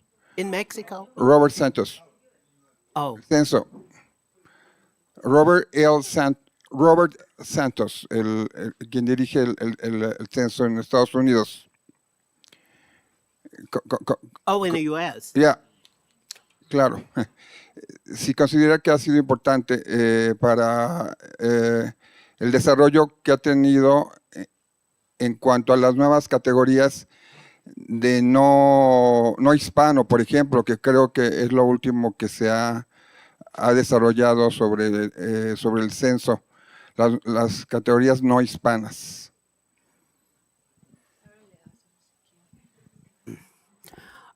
The census, the head of the census, gets input from many places.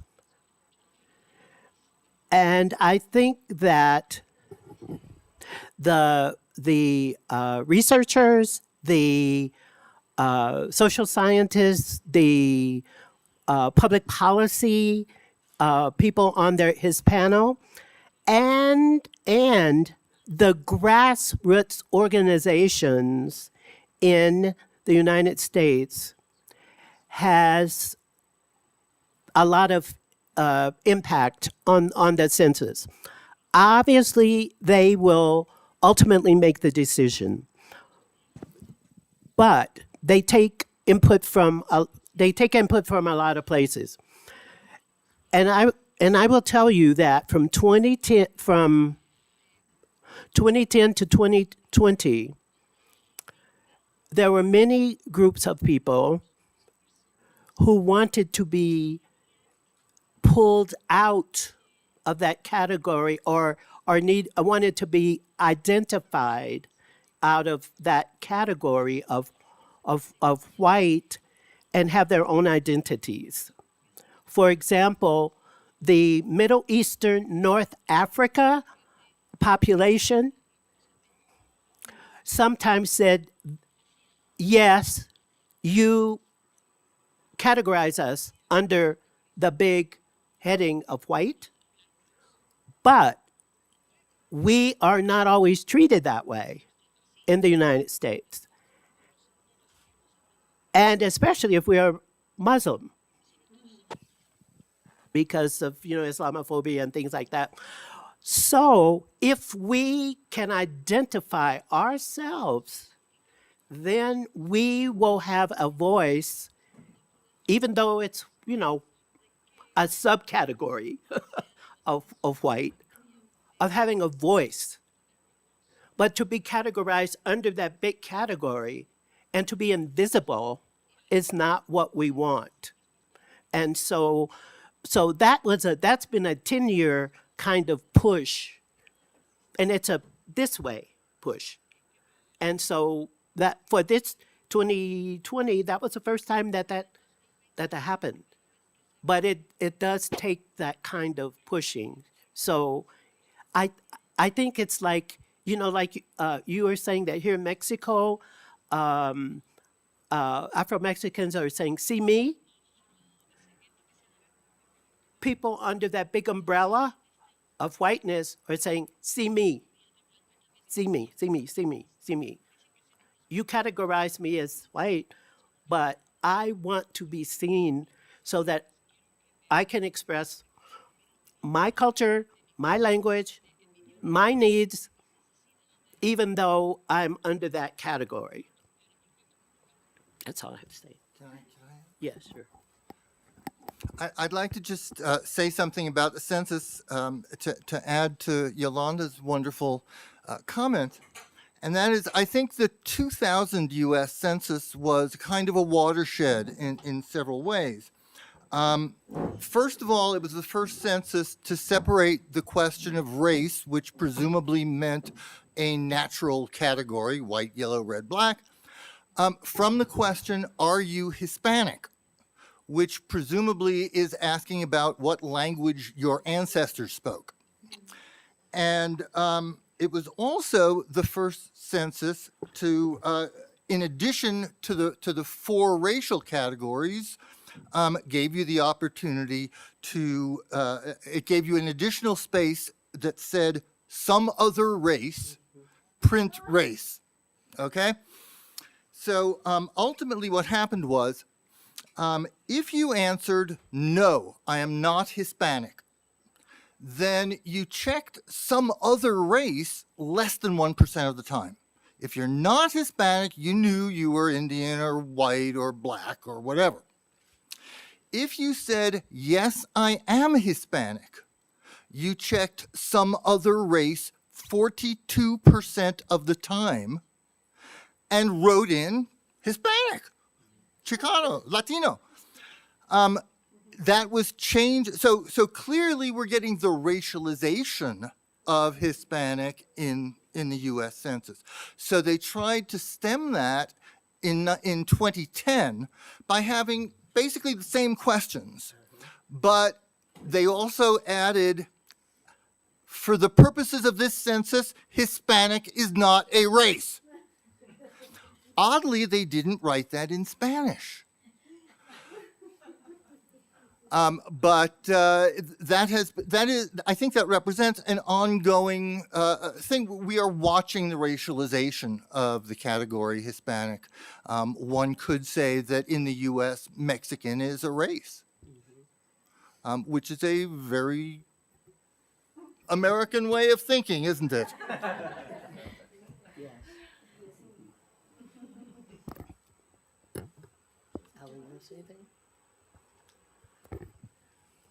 Yeah, I think the only thing I want to add is echoing some things that Yolanda said that I think shouldn't be dismissed, is that when we talk about census categories, it's not just used to count, it's used to understand levels of education, different levels of healthcare, education, housing, et cetera, et cetera, et cetera. So these do become powerful categories, and that's why subgroups want themselves to be seen so they can be tracked through time. Okay.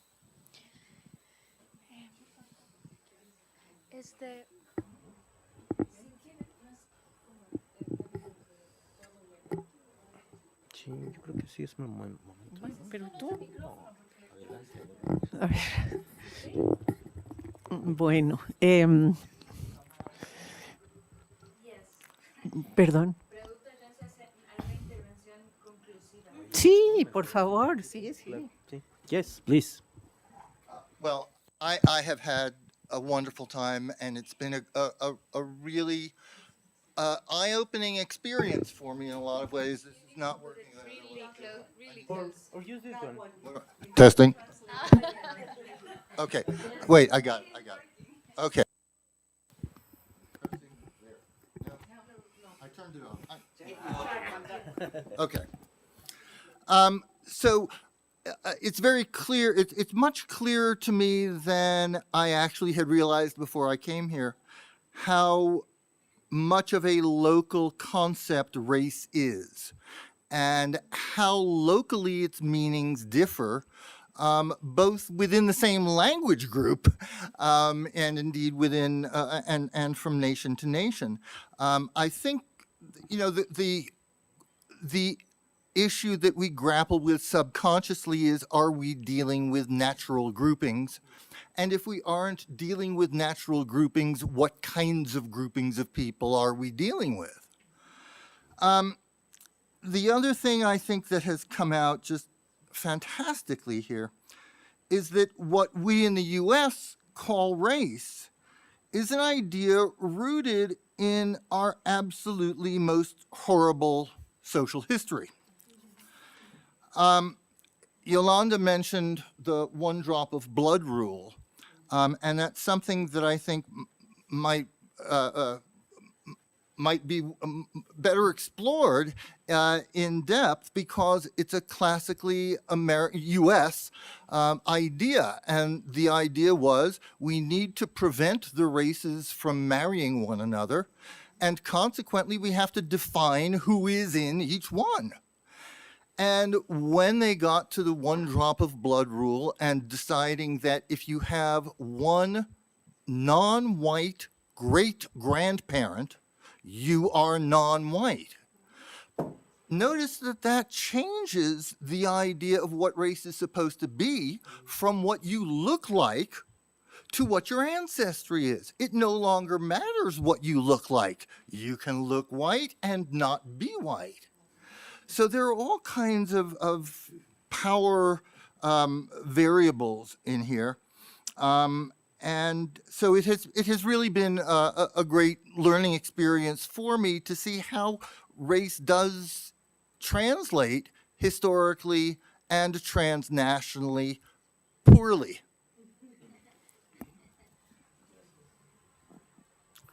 Oh. Oh. Okay.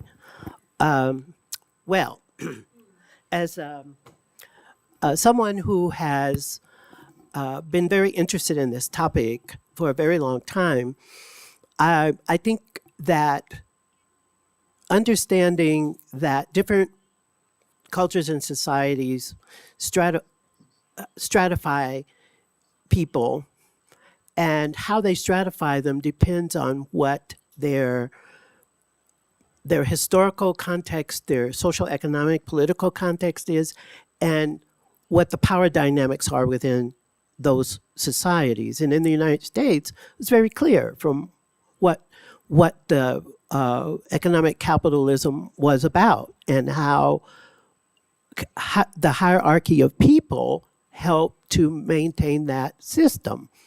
The question is, when the system is gone and the categories used to buttress that system still circulate, and circulate in all kinds of ways that we don't think about, how do we undo that? So it is the project of undoing that I'm really interested in pursuing. And I'm interested in democracies and in pluralistic, multicultural democracies. And that kind of stratification does not work in those kinds of, or will not create robust systems if we continue to use them. And so I'm about looking at other people and other models to see what it is we can bring back to the United States. And I know this is crazy because everything we export, other people pick up around the world. And to your point, Francisco, the media and what we have done in terms of exporting that. So hopefully we can,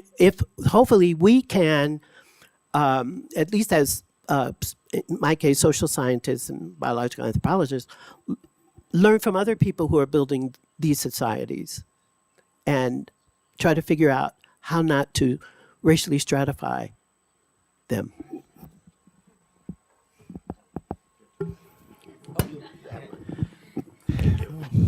Wow. I'm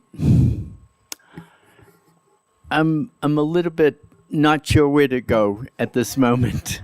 But let me say something. I mean, like everybody else, I'm blown away by thinking about the different dynamics of race, ethnicity, but also race and class, you know, and in the United States, I think, you know, unlike Brazil, where I think race and class are more closely tied together, we tend to think of race and class as two different entities in the United States. And just to give a quick example from healthcare, an old article by a fellow, Vicente Navarro, talked about whether or not the most important determinants of differences in, say, longevity were class or race, which was the argument. And he, of course, said it's neither class nor race, it's class and race. And that's clear in the United States in that we can collect data by class, data by race, understand which one is more important, whether or not they're additive, et cetera, et cetera. And then I think about Mexico. And I'm really confused. But I love, you know, and I will continue to think about it. I hope you'll think with me. I hope this dialogue will continue, because ultimately, if really we're about social justice and about not having class be as meaningful, not having race be as meaningful in terms of how it gets under the skin and other ways, then I think, you know, vamos a continuar. Gracias, Alan.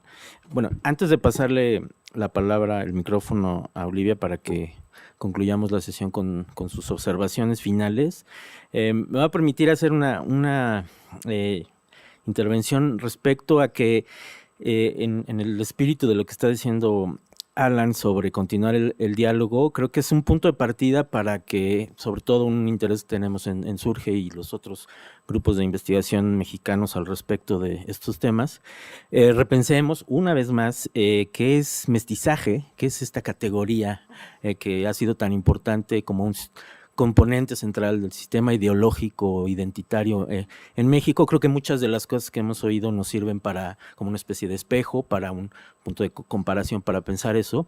Y ya finalmente, como parte de la misma reflexión sobre mestizaje, me gustaría recordar, muchas personas asistentes hoy seguramente no lo han olvidado.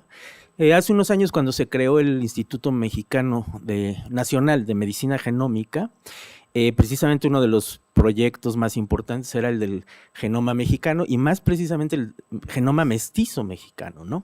Entonces ahí es donde viene esta relación entre el resucitamiento de la categoría en combinación con estas nuevas biociencias que utilizan a la biología molecular, la secuenciación, la bioinformática, de la cual oímos principalmente en las charlas de John y de Alan, pero que también tiene una vinculación con el asunto de los censos, porque es una manera estatal de clasificar a las poblaciones, ¿no? Finalmente, esos proyectos científicos se alimentan de las categorías del Estado, ¿no?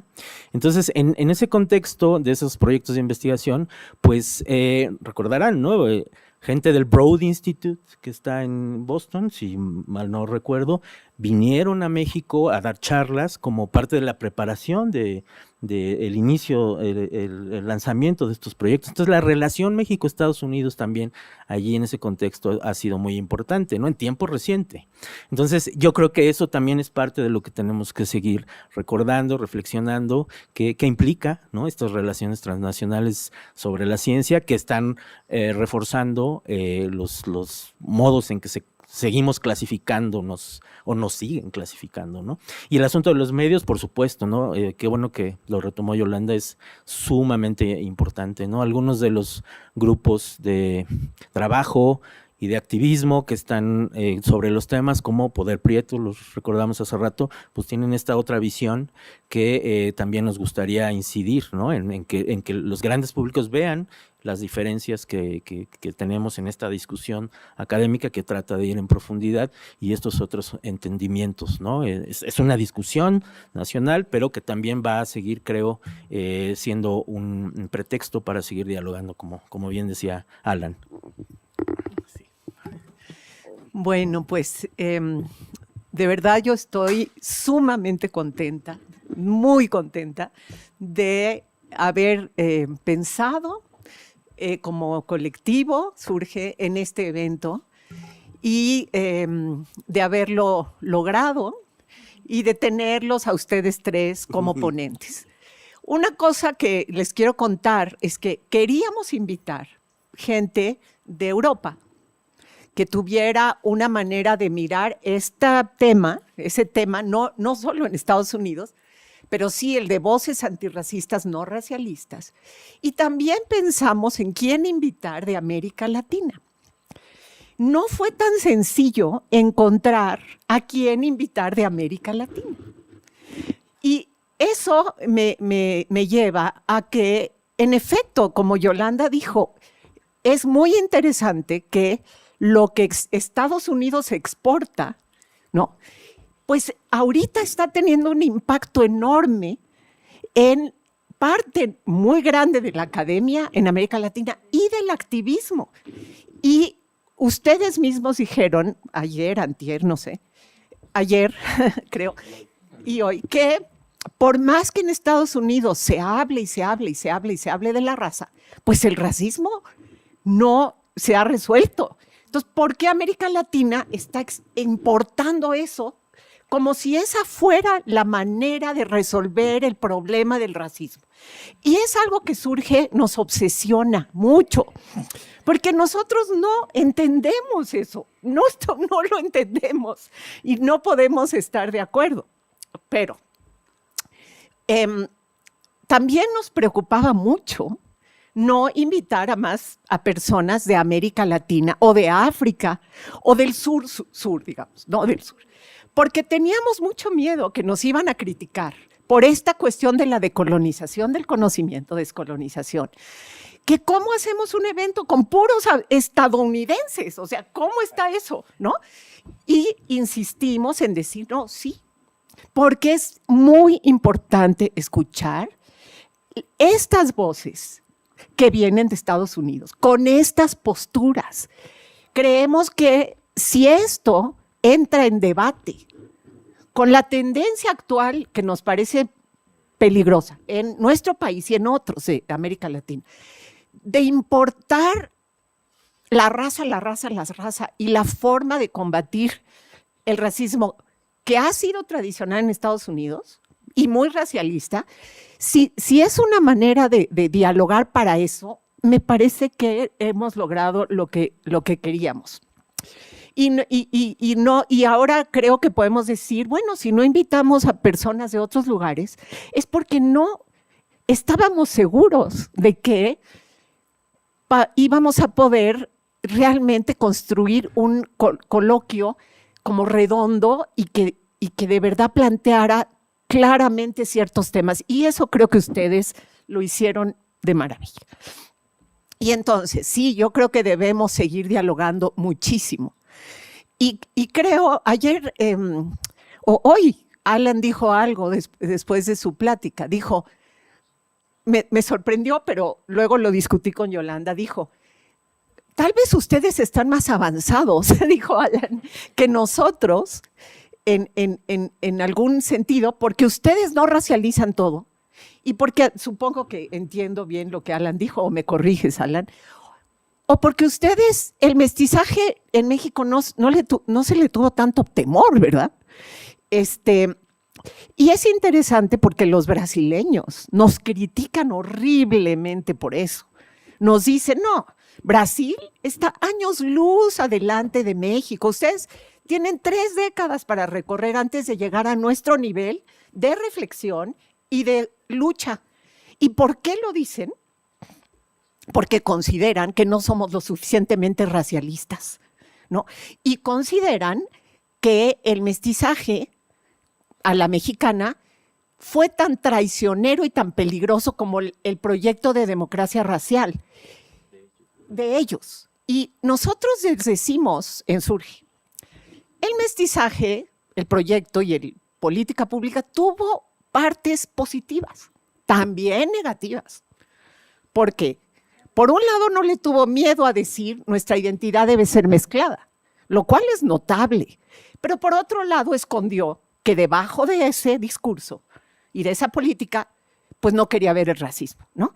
Entonces creo que, no sé quién está más adelante o más atrás, pero el asunto es dialogar, ¿no? Y en tratar de encontrar soluciones transfronterizas. Y les agradecemos enormemente que hayamos abierto esta puerta de esta manera, aunque Paco y ustedes y Juan Manuel ya tienen mucha relación con ustedes, y que por favor la sigamos abriendo. Gracias.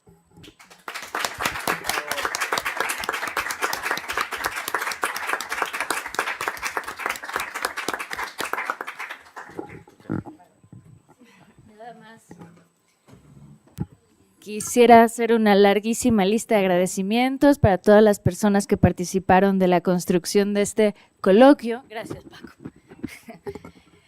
Es en realidad una lista muy larga. En primera, a la coordinadora de SURXE, Olivia Gall, que a pesar de estar en su año sabático, se ha comprometido con la organización, digamos, poner la línea, el objetivo, la mirada muy clara de lo que se quería debatir en este espacio y por supuesto, invitar a estos maravillosos personajes que nos dan muchos elementos para conversar, nos han dado estos 2 días y para seguir, ¿no? Esa es una, por supuesto, a Paco Vergara por hacer la moderación, por acompañarnos, pero también por ir atando lazos internacionales desde hace ya mucho tiempo y convencernos en SURXE todo el tiempo de que esta discusión es muy importante verla desde el punto de vista de las ciencias biológicas, la antropología física y biológica. Hemos aprendido muchísimo y seguiremos. A todas y todos ustedes que nos acompañan aquí, incluidas las personas que son parte del comité, o sea, digamos del núcleo de SURXE, aquí están Citlali, Gaby, pero todas las personas que nos acompañan en esta discusión todo el tiempo desde SURXE, muchísimas gracias. A los estudiantes del diplomado que nos siguen y vienen y nos siguen con las discusiones, nos encanta verlos presencialmente. A las otras personas que llegan aquí interesadas por estos temas, son bienvenidas, bienvenidos siempre a seguir indagando, a preguntarnos más, a pedirnos más. ¿Qué más? Bueno, a las instituciones que nos ayudaron a financiar este evento, el Instituto de Investigaciones Antropológicas, el Instituto de Investigaciones Jurídicas, Sociales, el MUCA que nos apoyó con el evento de la mañana, que estuvo realmente muy lindo en este espacio, al CEIICH, por supuesto, y a todo el equipo de producción visual que están ahí, Víctor y Wendy al pie del cañón. Sí, me faltan más. Al todo el equipo de Dixa Traducción, especialmente gracias a Daniela y a Flor por estar haciendo la traducción simultánea, sabemos que es un gran trabajo. Me faltan más. No saben, o sea, hicieron todo el cartel, o sea, creo que me faltan a Manali, me falta Ángeles, Pamela en difusión, o sea, de verdad que esto no sería posible sin ellas, Mauricio, por supuesto, todo el CEIICH, que es nuestra casa, y pues a nuestros invitados, mucho. Alan, por favor, sí. ¿Quieres comentar algo? You asked who you, is this on? You asked who you were missing, and Jimena, thank you so much. I want to say 3 gatos de los Estados Unidos, and trying to lead them around and make incredible arrangements. So thank you so much for putting this on and doing everything you did behind the scenes and also in front. You've been amazing. And thank you, everybody else. It's a pleasure.